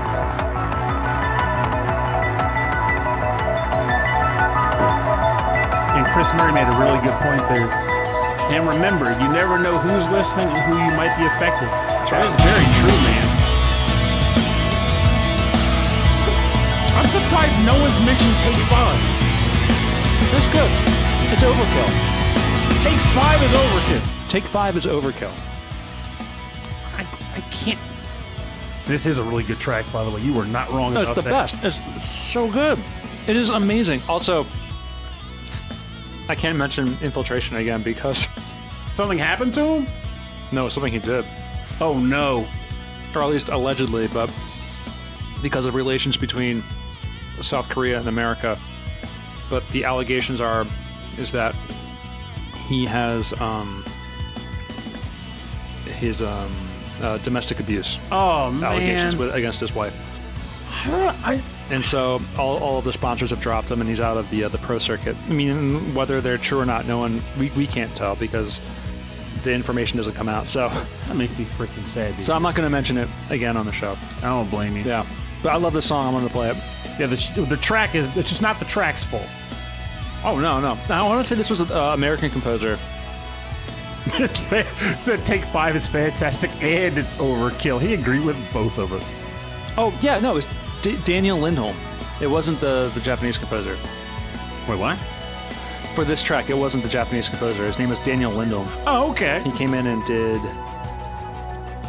music for the other stages. That means you'll have to update it from the previous episode. I know, clearly I need to. Which reminds me, I'll have to look it up later, but Infernal Bandicoot actually That guy is hit on us top with of things. Yeah, he did. He mentioned it to me in the Discord chat a couple days ago. I have to go back and look at the script, or he'll probably say it in the thread here. But one of the name changes for one of the older episodes.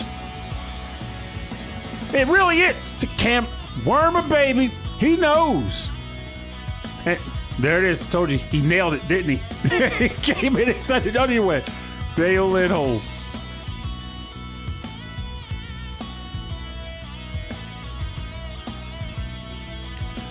You've never heard of Take 5? Oh my God. You just stumbled across the nirvana of candy bars, buddy. We're talking like pretzels, caramel, chocolate. It's too much. I don't even remember everything that's in the bar, because there are 5 different things in this chocolate bar. It is too much. There's so many things. It's all good. But, like, I like it when... That's why you get those little Halloween mini bars. Okay. You get just enough. Payday. Yeah, that came up in here. Nougat caramel peanuts. And, like, that's it. And it's like the balance of all those things. Brian Mosley, he's a payday guy himself. So Love there you go. paydays. There's a bond. There's bonding. But then you get like the Take 5, and it's like this and this and this and this. It's like a Snickers bar. It's too much. Which, for the record, Snickers is my favorite traditional candy bar. Traditional. Yes. What's your favorite non-traditional? Take 5. That's a non-traditional candy bar. It's got all that weird stuff in it. It's not even a bar at that point. What's weird? The bar is a pretzel. Pretzel. It's all centered around a pretzel. My least favorite is Hold on. This- coconut. Save it. Oh, Because we're going to talk about some candy bars on the show. all right.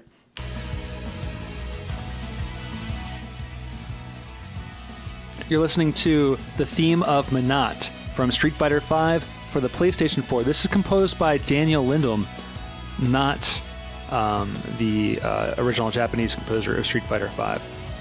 And I knew I had that wrong. I must have been wrong in my old notes as well. But they brought in Daniel Lindholm to do the music for a lot of the new DLC characters for the last season of Street Fighter V. Ah, and that's how they got the guest composer to come in and do it. And it's just, he has killed it on every single tune. Even some of the remakes of the original songs. So we were talking about candy bars. What our favorite candy bars were. And I love you asked me, and I said Kit Kat, and you said Take 5, and I thought that was a little too much.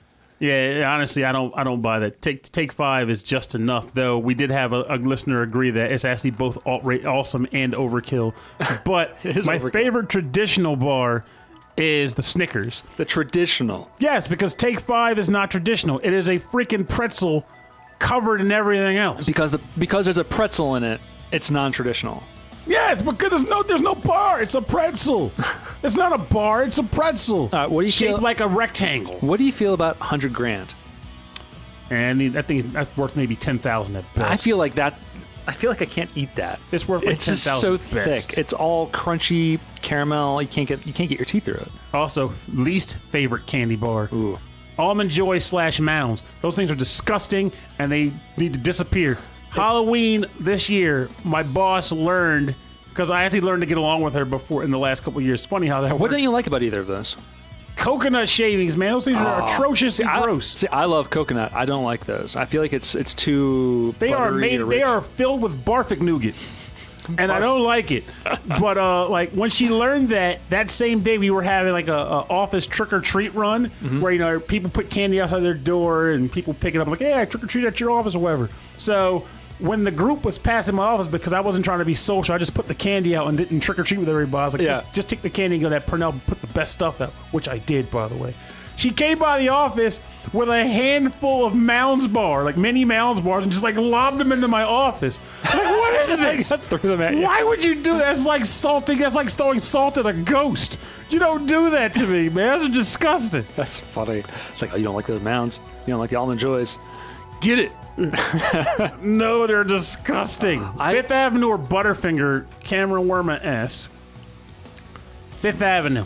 I love them both, but Fifth Avenue kills it. Ooh. And the crunch. I'm going Butterfinger.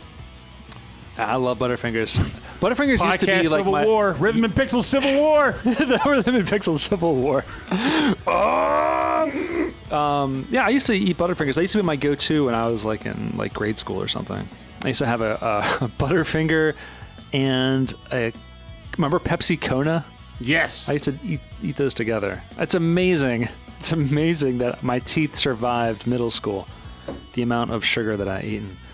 Yeah, but honestly, we were kids back then. You know, we're all like we were built for all kinds of crazy nonsense back in the day. Yeah. So anyway, this track is my favorite of the last year. One of my favorites of the last year, and it actually might be one of my favorite video game music pieces of the actual last year that came out this year.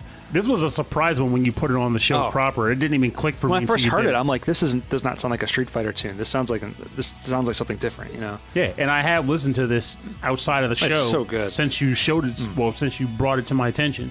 And I do like that. That'll have to be something I come up with in the future, like favorite tracks that I didn't know about until you brought them to my attention. Yeah, that would be a cool topic, like stuff I didn't know about. Actually, I learn about a lot of stuff because of you on this show, because I don't play a lot of games, so I get to hear about a lot of the stuff. Speaking of that, my brother put an interesting thought in my head today. And what's up? Honestly, I don't think it'll ever happen. He's like, you need to get out there and do more with this stuff, Perno. You have a stupid knowledge of video games, the likes of which like a lot of people in our area just don't have. And it all came from just general experience. Like, I didn't research anything. Exposure. It's all exposure and just being a nerd.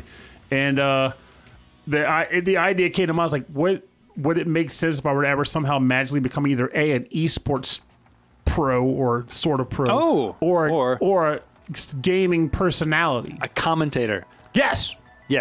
That would be legit. The problem is that a lot of the popular esports you don't care anything about. No, You'd have to learn those games inside and out. He literally suggested that I try to play Fortnite. I was like, you could be a Fortnite commentator. I could. That guy just jumped off that floating bus again. Or Hearthstone is very popular. He just played a card. Oh my God! Jump! I mean, explain what just happened in 5 minutes. You would be a really good fighting game commentator, because it's always like the people who shout random gibberish during the matches are the most fun to watch. Oh, that's me then. Yeah, but you got to know Isn't that where games. Pringles originally came from? Yeah, the curly mustache, because it was always open up a can of whoop ass, and then the can turned into a Pringles can, and then the Pringles can turned into just curly mustache, and so during a match people would be like, get the curly mustache, mustache. Yeah, it was Pringles, curly mustache, and it was about opening up a can. And I got to confirm this statement real quick, because Brian Mosley, I'm surprised you knew that. What, about Pringles? Hey, about the Pringles. Of course, man. Yeah. Come on, even I know Pringles. Wow. But we had the question of eggnog, yes or no, after my atrocious beatdown of the Almond Joy Mounds deal. I got to say, at least, eggnog is delicious. It's one of my favorite aspects of the holiday season. I get it in both alcoholic and non-alcoholic forms. Eggnog is the bee's knees, baby. I'll drink it bad. I find it a little too rich. Last year was the first year that I had like legit eggnog. Do you like the taste of it at least? Yeah, I did. So there you go. You and Brian Mosley are still brothers, because he can't technically drink it, but he likes it. Yeah. And you technically can't drink it, but you like it. Yeah. I'm just, my body's very particular about what it can and cannot consume. Pernell, let's get into your next track. This is your second to last track, or your last track? I'm not even sure. Let's just go until we can't do it. Yeah, we'll just keep going. All right, so another thing that came to mind from listeners is just the thought of how we've gotten a lot better with talking to various guests, how we get along with, I don't know, like just how we get along with in general. Like, we've gotten better over the years, and how we deal with guests. So that was a rather nebulous statement. It was brought on by Chris Murray and was very much appreciated. But it made me think, okay, what was a favorite track picked from an episode with a guest from this block of time? And that happened to come from the episode Brass Instruments with Mitchell Wong. Yeah. And the track title was Jazzy Sabotage from the game Guardian Heroes for the Sega Saturn, composed by Kazuhiko Suzuki and Norio Hanzawa. Ooh. Episode 15-2. Classic Konami composers. I think I have a track that I want to go out on. That's one of our tracks. That way we might not have time to play it on the show, but at least we can go out on it. Oh, yeah, that would be good. That would be because I don't think I planned for that. If it's within the last few episodes, it'd be perfect because I already have them downloaded. Just saying. Oh, yeah, it's one of the ones I suggested. Good. So it should already be in the lexicon. Holy. Speedrun commentary of classic games. That would be kind of cool. Jazzy Sabotage, you said, I could right? do that. Yeah. All right, that could be pretty fun to try. It'd be mostly me going, how the heck did you... Why did you... Again... Why did you... It's got to be in between knowing it really well and also being entertaining. So you have to know it. Oh, yeah. I wouldn't... I have to maybe research the glitch at some point if they did a glitch, but mostly I'd be like, what the heck did you just do? This was a surprising one for me. I was like, ooh. Oh, this is my jam, boy. This is one of those tracks where when it played in the game, you got up and ready to go. You were just smashing heads open like guava. Guava.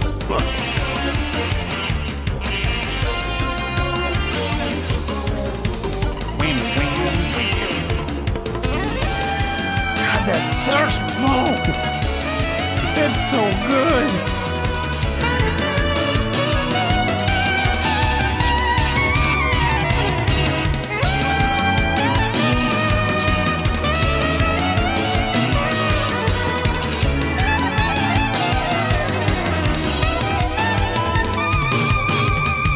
BGM podcast love eggnog and payday. Well, we know that to be true now. I do like paydays though. I bought one of my Halloween medley bags. Payday was an unexpected hit out of the bundle. So of course now I'm rocking these sweet Skittles, which is it's like I like Skittles, I like spicy things, and somehow they decide to combine the two into a delicious treat.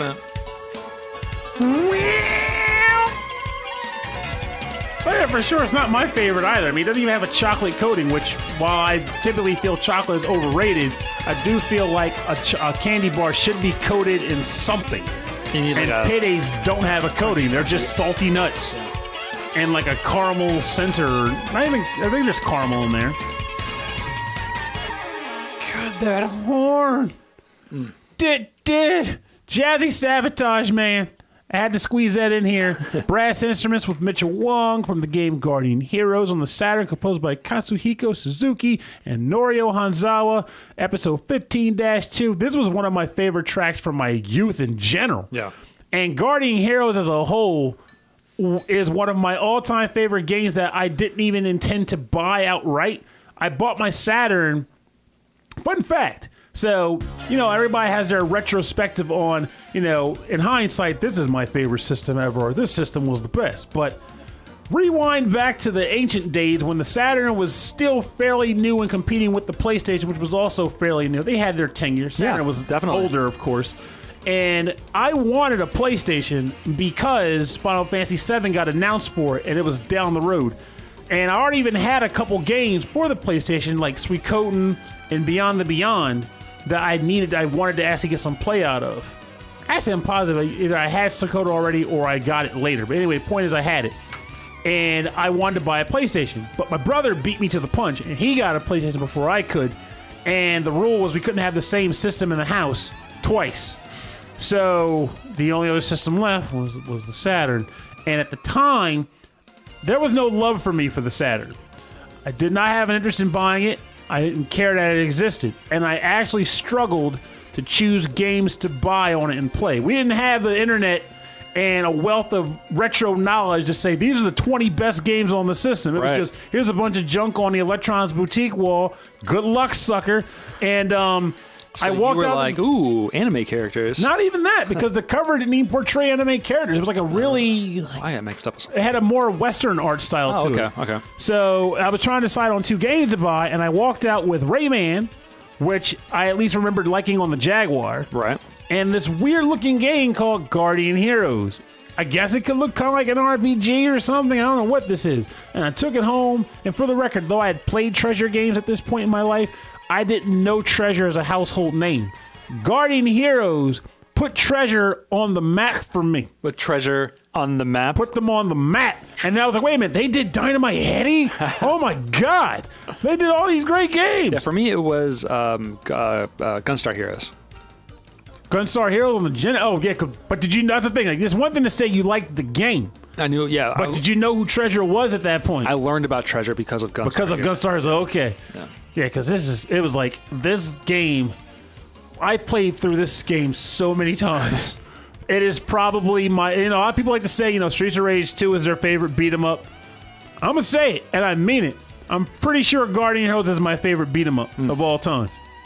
It gets everything so right. It has a choose your own adventure style. We'll have to play it together sometime because for me, it's still Streets of Rage 2. It's even on the Xbox, so it's doable. Okay, good. You can play it on a modern console, on a modern TV, so there's no excuse. Well, maybe we'll do that on stream. That'd be good. Yeah, buddy. Lots of beatdowns and slaptastic fun times.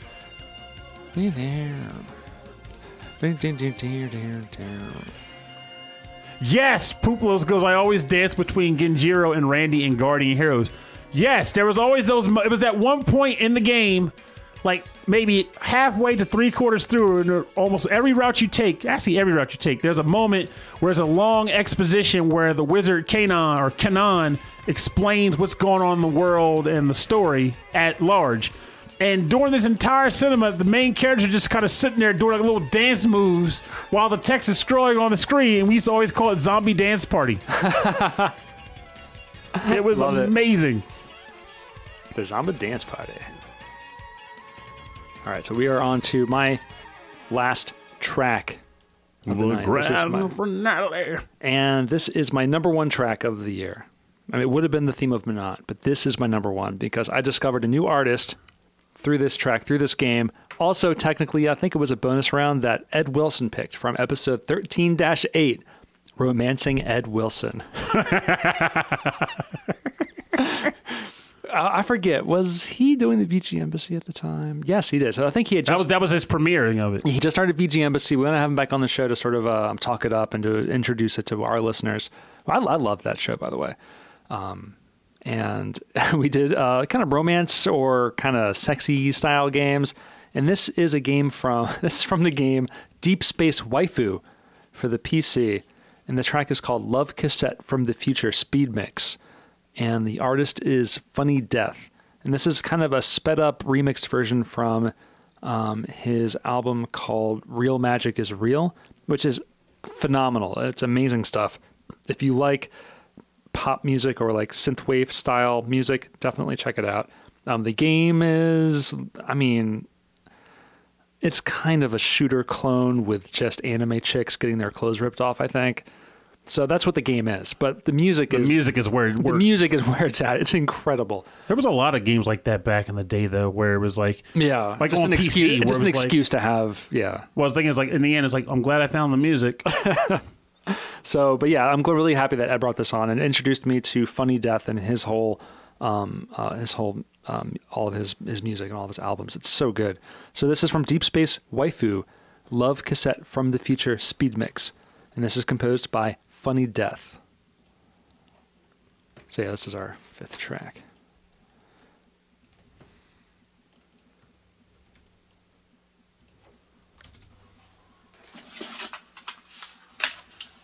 Of course, it sounds like me making noises.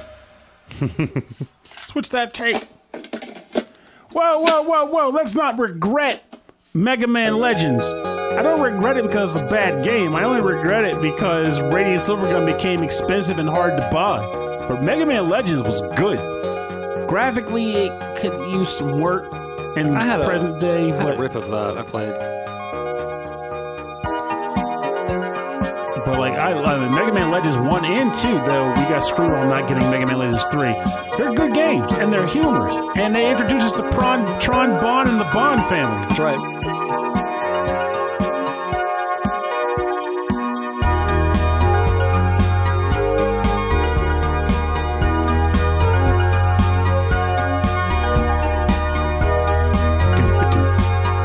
I love these freaking live streams so much, man.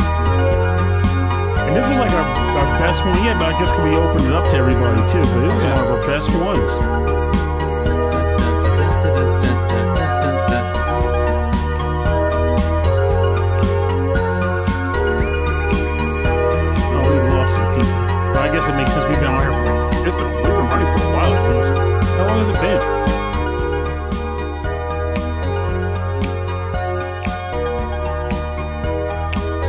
I would pay good money for HD remakes of Mega Man Legends 1 and 2. Oh, Cameron said he downloaded the album after hearing it on the show. I did too. Oh, you too? I did. Yeah, it's so good. How about that one and another one of his? I forget the name of it. But the album that this song is from is awesome. It's music you want to hear first thing in the morning. Man, Nightbot is on fire. After a long sleepless night. You know what I mean? Like a long night after like a party or after too many beers or, you know, just maybe you're sick and you're driving to work. This is the music you want to hear. Yes. Oh, random question. Should I play this remix track as well, or should we just say nah and do the final track and go out? I'm sorry, do what? Because I had a cover selected because I didn't have any covers. But if we don't want to do that, I can just do this go out track. Oh, but you mean not do a bonus round this episode? That's what I'm saying. I'm unsure if you intended to do a bonus round. I was thinking about it, yeah, because I have one picked out. Okay, let's do that then. So 5 originals plus the remix. Well, that's what makes it a Podcastiversary. You pop the cork on extra extended time. And yes, the third track, we're talking about Mega Man Legends and how much the third game would have been awesome. Because Mega Man's still stuck on the freaking moon, man. I mean, I can see if the game actually ended at least, but they left it wide open for a sequel that never happened. And this is a freaking great track, though. And everyone in the chat loves it, too. This is so good. Also, oddly enough, this is making me think, 'cause I've been playing, I just reviewed Party Hard 2 and Party Hard 1. Oh, is there music like this in there? Oh, yeah. Oh, I like to check that out. And it's funny because it both goes with the game and it really doesn't go with the game at the same time. Are you familiar with Party Hard? Yeah, I am. It's such a weird game. Where did I see it? I'm not sure if I saw the Game Grumps play it or something else. But that's pretty good. All right, ready? Mm-hmm. Love Cassette from the Future. Composed by Funny Death from the game Deep Space Waifu. We played this on episode 13-8, Romancing Ed from the VG Embassy. Our look at romance and visual novels and all sorts of silly games like that. Yeah, I wanted to pick this one. I think this was my favorite track that we played from the year, or one maybe new track that we discovered. I think a lot of our listeners discovered this artist also through hearing it on our show too, which makes me really happy. I love Daniel Lawton goes, I am thankful you all find killer tracks from cruddy games. Isn't that the way it goes though? Like sometimes. I have to say that's how it goes sometimes. Some of the best music when you think about it, it's like, this is a game I would have never played in my life. All right, are you ready for a little bit of trivia? I thought you only had 2 quizzes. No, the quizzes are over. This is just like trivia. Oh, okay. Like, you know, like fun things to know about our show. I was getting a little scared. Maybe you can make some guesses here. All right, so the top 5 games that we played from this year. And I have to say, just from this year, not overall. Just from this year. And I missed the past like 2 or 3 episodes in this listing. I bet Persona's in there. Number 1 is a tie. It's not Rystar, is it? Not from this year. Sega Bass Fishing. Wow. Street Fighter V, and Earthbound. Really? We played 4 tracks each. Wow. Okay, and then Street Fighter 4, we played 3 tracks, and then Mega Man 3, we played 3 tracks. 3 tracks for Mega Man 3. Yeah, I think that's because of the Mega Man game. The Mega Man episode that we had with the Megas. Oh, that'll do it. Yeah. Okay, now it gets a little interesting. The top 5 systems of the year that we've played is the SNES. We played 43 tracks from the SNES, 34 tracks from the PlayStation 1, 33 tracks from the Nintendo. Which Nintendo? NES? NES/Famicom. Okay. 27 tracks from the Genesis or Mega Drive. And then 24 tracks PlayStation 4. Maybe exclusive, maybe not. Wow. Okay, now I'll just do a lot of PS4. The top 3 or whatever. Okay. The top tracks that you've played, the systems that you've played from. Okay. The first one is the PlayStation 1, then the NES, then the PS4, then the Nintendo DS, then the Super Nintendo. So what you're telling me is then the Wii, and then the PS2. That's incredible. I get that DS up there. Yeah, you're the only one, because for me, my top systems were the NES, the SNES, the Genesis. Genesis. Arcade tracks, which you did not play any arcade tracks. PlayStation 1, PS4, and then the Dreamcast. I feel like I might be one of the few people, but when I it thought that was comes really to me, interesting. a lot of the music that I pick comes from games that I experienced the music in the game proper. But with arcades, back in the day, you could almost never hear the actual music because everybody was yelling or the music was turned down. That's why I find it fascinating, because sometimes I did kind of hear the music, I knew about it, but a lot of times it's fun to go back and be like, oh, this is... All right. That's what you see when the episodes are live. Poor Elvis. Elvis just whizzed on the floor. That's the mascot. And he's old. That was the best. Ah, man. Whoa! Worst Mega Man game? Well, how is it the worst? Like, so if it's the worst Mega Man game, what'd you not like about it? Was it the Doc Robot stages? Oh, everyone knows that Elvis peed. I said it. Like, there it goes. That's what live... Oh, of course. That's what makes it a live episode. Elvis can pee sometimes.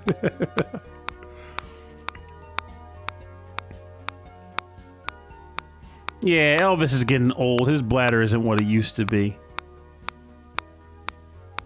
He's still adorable, though. And since he peed on Rob's floor, it doesn't bother me so much.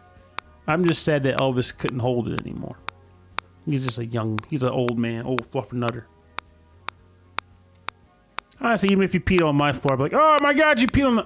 but it's Elvis that did it. Well, guess I better just clean it up.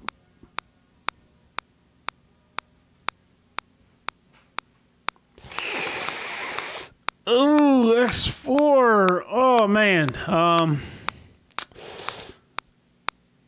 I may be in the minority here. In fact, I'm almost positive I'm in the minority. But I didn't like X4 very much. Not because it's a bad game. Because in retrospect, it's actually a good game. No, I think it's actually on here. When Rob stopped the show, I think something happened. Because I hear the tick-ticking too. I didn't hear it before, but I heard it now. When he comes back in, I'll mention it. But, yeah, that's the click, the metronome he's talking about. It's like a clicking sound. I'm not sure what it is, but I'm sure Rob will be able to spot it when he comes back in. But, Mega Man X4, when it came out, it had two things that bugged me. I don't know. Like I was saying, when Rob comes back in, I'll ask him about it. The click track or whatever. Actually, I think about it. I'm a little behind from you guys, so you might not have heard me respond to your texting yet, but it'll come up in the dialogue soon enough, I think. But yeah, the game had two things. It had that weird break that it did between every level when it set up to do loading or whatever. Like, it always bugged me that the level would kind of, it would like be a break in the momentum of the stage for the load. How many BPMs was that, Rob? 1, 2, 3, 4. But and then aside from that, it was similar to my issue with what happened with Mega Man 8 was hearing Mega Man talk for the first time ever, or in this case, X speak, and his voice did not sound like a voice that I would expect to come out of Mega Man X's mouth. It didn't click. I feel like Mega Man X8 and Mega Man X Command Mission did right by his voice, though. Wizards did it. Wizard did it. Oh, my God.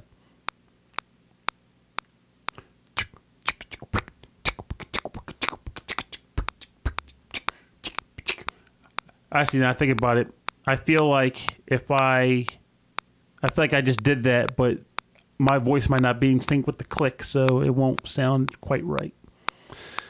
I missed my opportunity. Metronome. Gonna make words from my mouth. Gonna make words flow from my mouth. Going to the beat of this metronome style. I'm gonna talk about things I want to do. Things about to talk about things with you. What games are you guys playing these days? What are you doing? What's on your brain? Tell us what you know. Tell all your friends in this audio chat though, because we want to hear your thoughts and words and games that you're playing these days. As I drink this delicious bottle of champagne.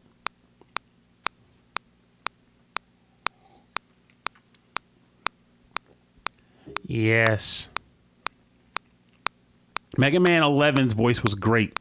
What am I fighting for? Oh, God, their voices were terrible. It is one of the... I feel like if we had an episode chat where it was just greatest sins on gaming, like, you know, not the most ridiculous stuff, like, you know, like just the frustrating stuff, just like fun end game stuff. I feel like Mega Man and Mega Man X's voice would have to make it on that cut as like worst things to happen, you know? Because quite frankly, his voice was rough. What am I fighting for? Yeah, Mega Man 11, actually, I need to still play through that. I've only beaten Acid Man and not even Blast Man. I beat Acid Man and I beat... I beat Blast Man. I beat those two. That's it. And it's not because I was, like, you know, struggling or anything. I haven't put a lot of time into the game. I usually would boot it up and then I'd play, like, Blast Man's level and then turn it off without saving the game.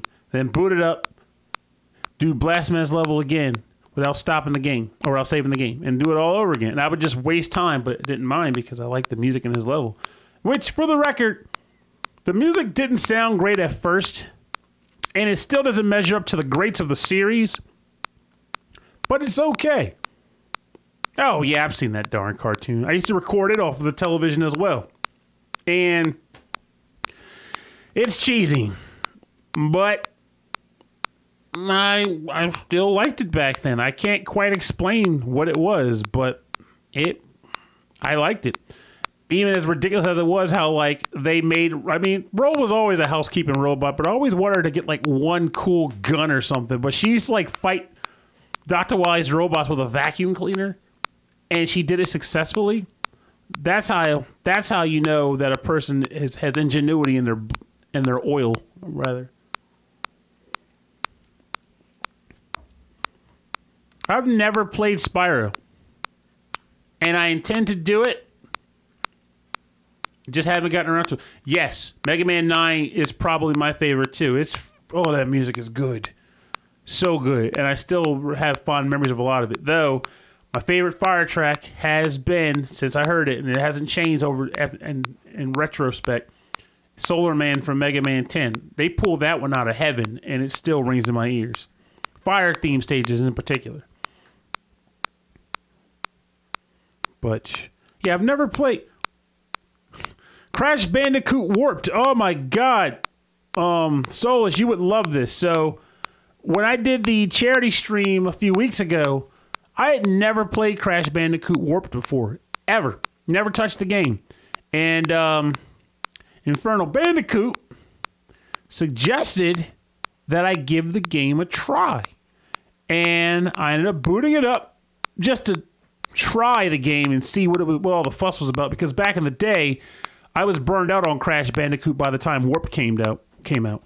And I ended up beating the entire game in one sitting. Just playing it. Such a freaking good title. Unexpectedly good. And I still tell myself I'm going to go back and unlock the bonus stages too. By the way, while you were gone, we discovered there's a weird metronome that's popping right now. And we've all become really enchanted by it. Oh, I must have hit the C key by accident. Does that actually trigger a metronome beat? Yes. Oh my God, that's what it was. It was the metronome.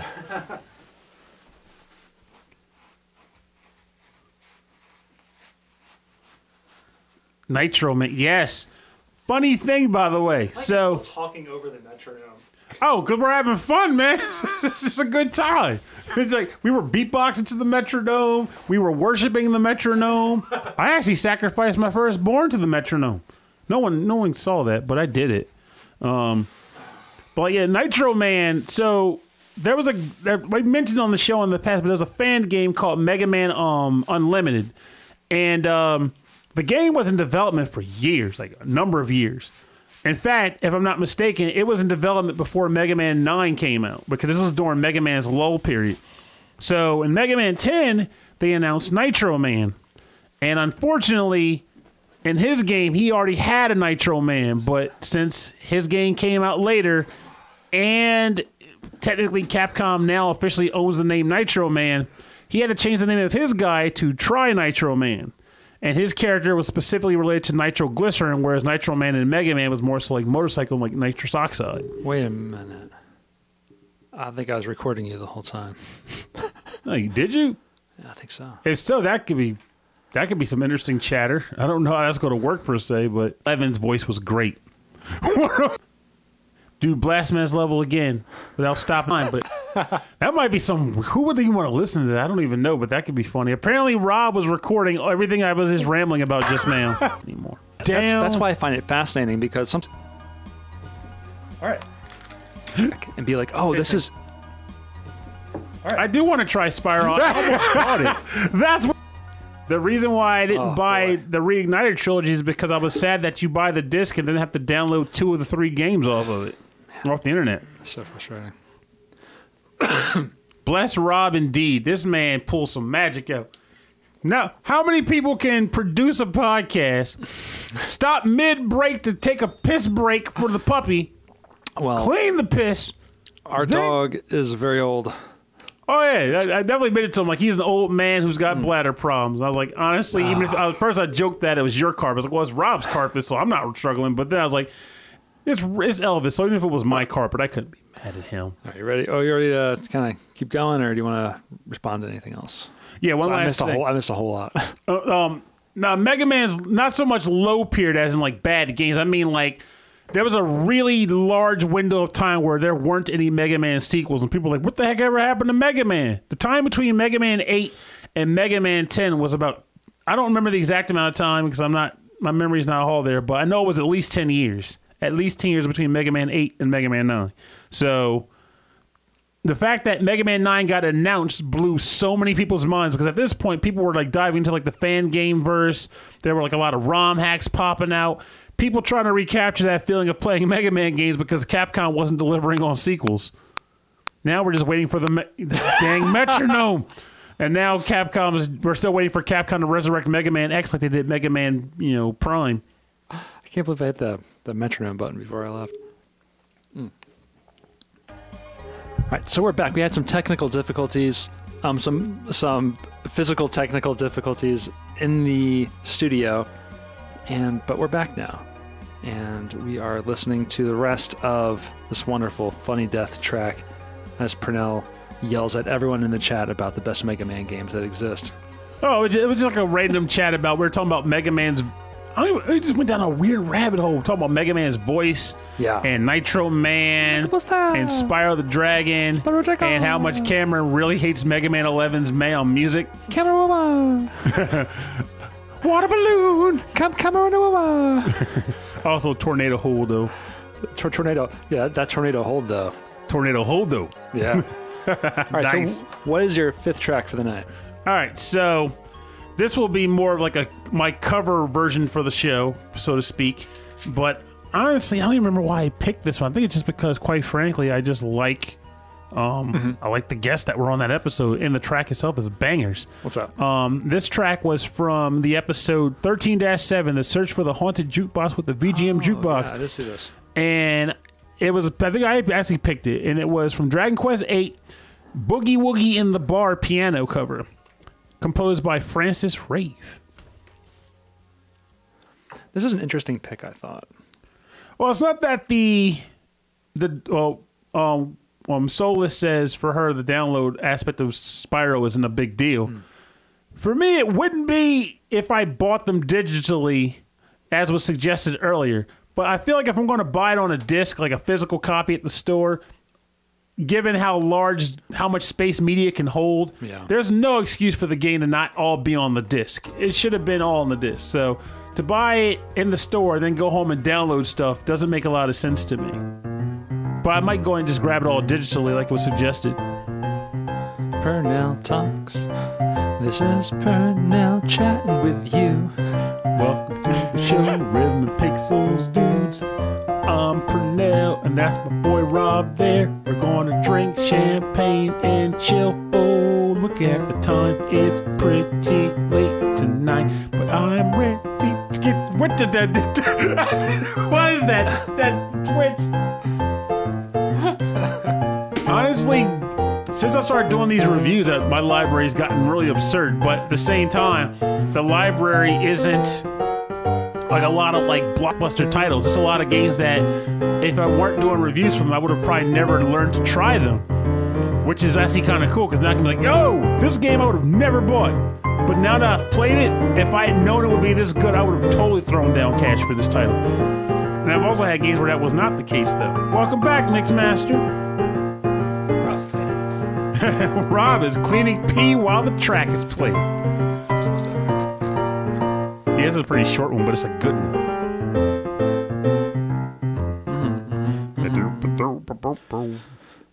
Welcome back. You were listening to the Boogie Woogie Beat in the Bar, a piano cover C composed for Dragon Quest VIII by Francis Ray. We released it on episode 13-7, The Search for the Haunted Jukebox with the VGM Jukebox, featuring Glyph and Josh Adachi. That was great. I love that episode so much. I'm going to stop talking like this, because if I don't, I'm going to scream. So that was one of my favorite episodes, because I feel like I fell in love with how they formatted their show, and I wanted to insert our show into their show. And they were so nice about it. Yes, it was genius. And then like on the spur, I was like, I want to rate the intro because they wanted to do the whole like how we showed up at the place. Yes, and they had like the script line. I was like, no, I want to just throw my own words in there because I don't want to. Following a script isn't what we do. Right. So they had a script and we just kind of did our own thing. Yeah, when we guest on other people's shows, or if we have other people from other shows on ours, it's a little bit of a jarring thing because we do things a little bit more ad-libbed. Mm-hmm. Yeah. Ad-lib is great. Yeah. But we kind of designed like even like how we record and how we put things together is all based around, improvisation. And the funny thing is I'll never forget this, talking to us, this is a Podcastiversary. When we first started doing the show, yeah, you wanted to script stuff. Did I? I remember this because I actually was like, because Rhythm and Pixels is Rob's idea. Like he wanted to do a podcast. It's so funny that. And he asked the IE, like, you want to do the show? And it's like, yes, sir. Let's do this. It's such a part of our thing that we don't. Yeah, and it was thinking because like. For me, it was always like, this is Rob's idea. So what you want to do, I'm on sure board. It wasn't like, let's put an outline together? I remember this because I was like, whatever Rob wants to do is his idea. I'm on board. I just want to have fun with my buddy. But he wanted to try to have like a structure and this specific way of doing it. I was like, no, I don't want to do that. I cannot come in and like read off of a script. It won't work for me. I'll fall apart. And I'm like that even now. Like, even at work, they're like, hey, Purnell, we need to come in and we need to follow this form. I'm like, I'm not good at formats. Just give me some work and let me do it. Yeah. I can't follow a format. Yeah, it's a little rough. And because we're so used to doing it in the same room, when we have people over Skype, we get a little shouty. And I'm not going to apologize for that. So yeah, that was the bonus round episode from that show, and we all played bar themed tracks because they were playing songs that they had considered for their theme song, and then I remixed the current theme song that they had for their show, and we played it throughout the episode, and that was a lot of fun to do, and I really enjoyed that. I very much concur, sir.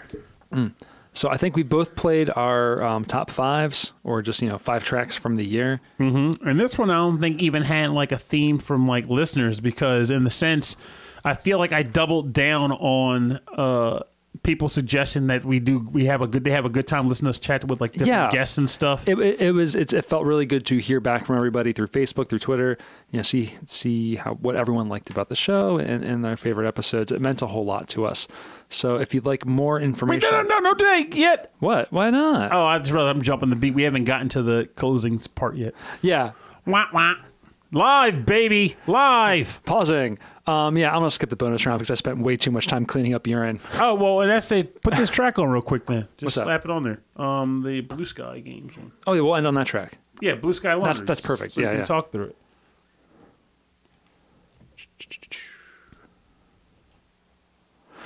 Blue sky laundry. Blue sky forever. Forever. There it is.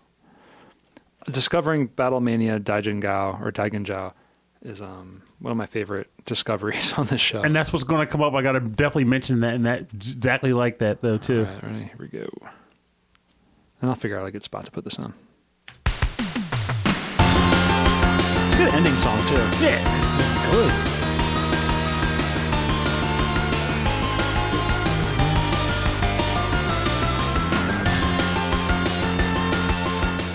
So, I got this real quick. So, before we do the usual lead out, Yeah. I want to go on what's going on now. So, usually we just kind of pick our final track and it just kind of does this thing, but this also factors into our listener dialogues and statements. So, I thought it was funny that one of our listeners, Rebecca Gruber, said that she didn't have a particular episode or track in mind, but she likes the fact that every once in a while we'll get on these tangents about favorite retro games and stuff, and she made a specific comment where she said, I honestly sometimes feel like Purnell has played every game there is to play. Right. And when she said that, I started thinking immediately, and this track came to mind for one reason. When you haven't played this, right? Yeah, up until this show, and it being brought up, whether it was either by you or Mike Levy, but I think it was I picked the track, but I think either you or Mike Levy put me onto the game. Yeah. And it was at that point that I realized this great game was out there with this spectacular track Yes. that I had never played or heard of before. This is Battlemania Daigenjao for the Sega Mega Drive. And the track title is Blue Sky Laundry. Yeah, all the track titles are awesome, but this is the game visually, the animation and the graphics are incredible. They're so cool. And then the action is it's almost way too fast for me to kind of keep up. It's one of those Genesis shooters that goes super, super quick and the bullets are super, super fast, hard to dodge. But it's just so neat. It's so, so cool. I believe it did have a Western release. I think they called it Gal's Panic. Yeah, it was called Troubleshooter. Troubleshooter. And they changed the artwork to something horrible. And it just didn't hold up as far as visuals and everything. No. I mean, because in the game it shows them as anime characters, but then on the Western cover it was these weird 80s aerobics instructors. It was really strange. Yeah, but I feel like this track for both of us in this manner is a prime example of the fact that this show, even for all the games in our backlogs and histories of playing video games and whatever, this track is prime example of the fact that there's always more to learn, there's always more to play, and there's always more to listen to, which in and of itself is a great part of why video game podcasts exist. Yeah, I like that. Definitely, because I'm still learning about new stuff through this show and through listening to other shows. I'm still learning about new music and learning about maybe games and systems that I'm not even really aware of. Yeah. On the very first Fiji Embassy episode of Ed Wilson, he had Keyglyph on. They talked about Echo the Dolphin and some of the early games on the Sega Pico system. That's a kid's a kid's Mega Master System, but it was Echo the Dolphin for a kid's version. I remember that we used to sell the Pico at KB. Yeah, I never heard of that before. It was really interesting to me. So that was really cool. Really cool to see that. Troubleshooter. So yeah, I want to thank everyone for listening to the show. I want to thank everyone for tuning in on YouTube. This has been our 3rd anniversary, our podcastiversary of Rhythm and Pixels. We did it. 3 years, and maybe we'll get to 4. Maybe we'll get to 5. I feel like a lot of podcasts don't survive after 3. I think the trick is that we just keep having fun, and when we start running out of ideas for episode themes, we just get more and more ridiculous and drink more champagne. Yeah, exactly. Yeah, you're finishing it? I have to. We can't end the show with champagne left. I'm happy. So at the end of every episode, actually, first of all, I should say, if you'd like to get in contact with us, if you have a suggestion for an episode topic, for a track, or for a remix artist, or if you know an artist, or a composer, or someone who's in a cover band, we'd love to hear about them. We'd love to hear from you. Please send us an email. rhythmandpixels@hotmail.com. For more information about our show, and for more for the track listing for every episode, for access to all of our episodes and access to everything else that we're doing, Purnell's game reviews at Hey Poor Player, the SML podcast, and other little podcast things that we've done, like the mixtapes and the Pixel Plays episodes, go to the website rhythmandpixels.com. If you'd like to support the show, you can go just hit the subscribe button, hit the ratings thing on iTunes or wherever you're listening. It's always a huge help. It helps us because it helps other people find the show and listen to this great music, and that's ultimately what the goal is. Another way to support us is through Patreon, patreon.com/rhythmandpixels. And at the end of every episode, we like to thank all of our listeners. And so begins the listing. I'd like to thank all of our Patreon subscribers, starting with Brian Kunkel. Thank you so much. Alex the Messenger. Bobby Arson, thank you very, very much. The Autistic Gamer, Mark Shrout, thank you so much. From Gunblade X, the vocalist from Gunblade X, thank you so much. Thank you. Cameron Worma, I know he's been in the chat. He's been watching us live on the stream. He's been playing Salt and Sanctuary like a bandit. There you go. Thank you so much, Cameron Worma, for hanging out with us. Christopher Stenstrom, thank you. Damian Beckles, Wicked Sephiroth, thank you. For your continued support of the show and for all of your track suggestions and music suggestions. Same thing with OK Impala, also the best name. Every time I get in my car, I remember this man. Carlos Kung Fu Carlito from the Heroes 3 podcast. Henrik Anderson, thank you so much for your continued support of the Camouflage podcast, a Commodore 64 focused podcast. Thank you, Michael Bridgewater from the Forever Sound Version podcast. It's great having support from other enthusiasts and other artists such as yourself. Brian Pitt, Morton Gangso, Chris Murray. Chris Murray. There you go. Thank you for your support of the show. Thank you for your continued support of the champagne for our anniversary shows. That's a tradition right there. Soulless Sanctuary, thank you for listening. I'm glad that you're enjoying the show. I'm happy that you found us, and I'm happy that we can inspire you. Also having a ball in the chat and having fun with us here. I would like to thank John Jekyll. Thank you so much. John Jekyll Jingleheimer Schmidt. I would like to thank Joe Vassallo. Chris Steenerson. Love that name. And Daniel Smith. Good old Daniel. That's not his name. It is today. David Smith. Daniel Smith. You're just trying. No. David Smith, thank you. Thank you so much for your support of the show and my continued not remembering your first name. It's totally fine. I'm sure you're okay with it. Thank you all so much for the show. Thank you so much for your support. Thank you so much for the show. If it weren't for you, we'd never have it. We would have never found it in that treasure chest in the woods. I like that. What's in this box that you've You found fun entertainment and great friends. Pernell, what are you doing out in the woods with a shovel in the first place? You've seen too much. Sounds like the opening to a Supernatural episode. All right, well, thank you all for sticking with us. Thank you all for sticking with Pernell while I was away. I'm all wacky and tacky. Hey, we had a great time talking about dogs peeing on the floor and Mega Man. And things happen. It's a good time. Mega Man. Well, thank you so much for listening to the show. It's been Rhythm and Pixels. My name is Rob Nichols. And I'm Pernell. Thank you for listening and have a safe week. And remember, perseverance, man. It's a brute. It's a real beast. And it's something that a lot of people kind of take for granted. I feel like we live in an age now where, not so much an age, I feel like it's always been a thing. It's just I notice it more because I'm being more observant. But people kind of want the things to happen over time to happen immediately because why not? I mean, that's freaking awesome. You want to see the results of the labor immediately. But the fact of the matter is, and the truth is, you're not going to see that. You're going to have to get through the long, turbulent times where you might not get any, acknowledgement, or you might not get that notice, that glance at work, or that look from that person that cares about, that you want to care about you, or any of those other things that you feel as though would factor into you feeling as though your story received a sense of closure that is positive or wanted by you. But fact of the matter is, you have to work hard. You have to try hard. You have to do what you need to do to produce the results you want, regardless if it takes you who the heck knows how long to get those results in.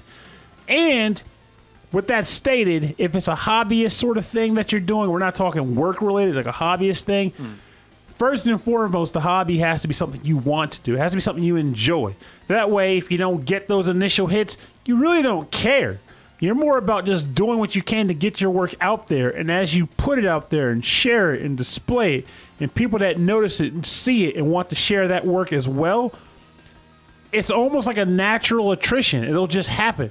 You just have to keep trying. But I know one thing's for sure. The moment you stop, you're guaranteed to get no hits because you're not even putting in the effort to share. Right.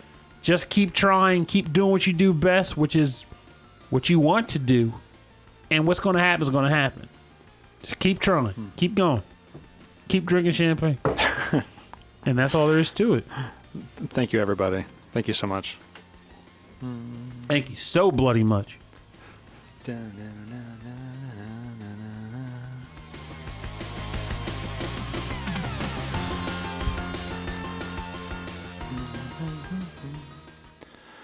And that's our show, everybody.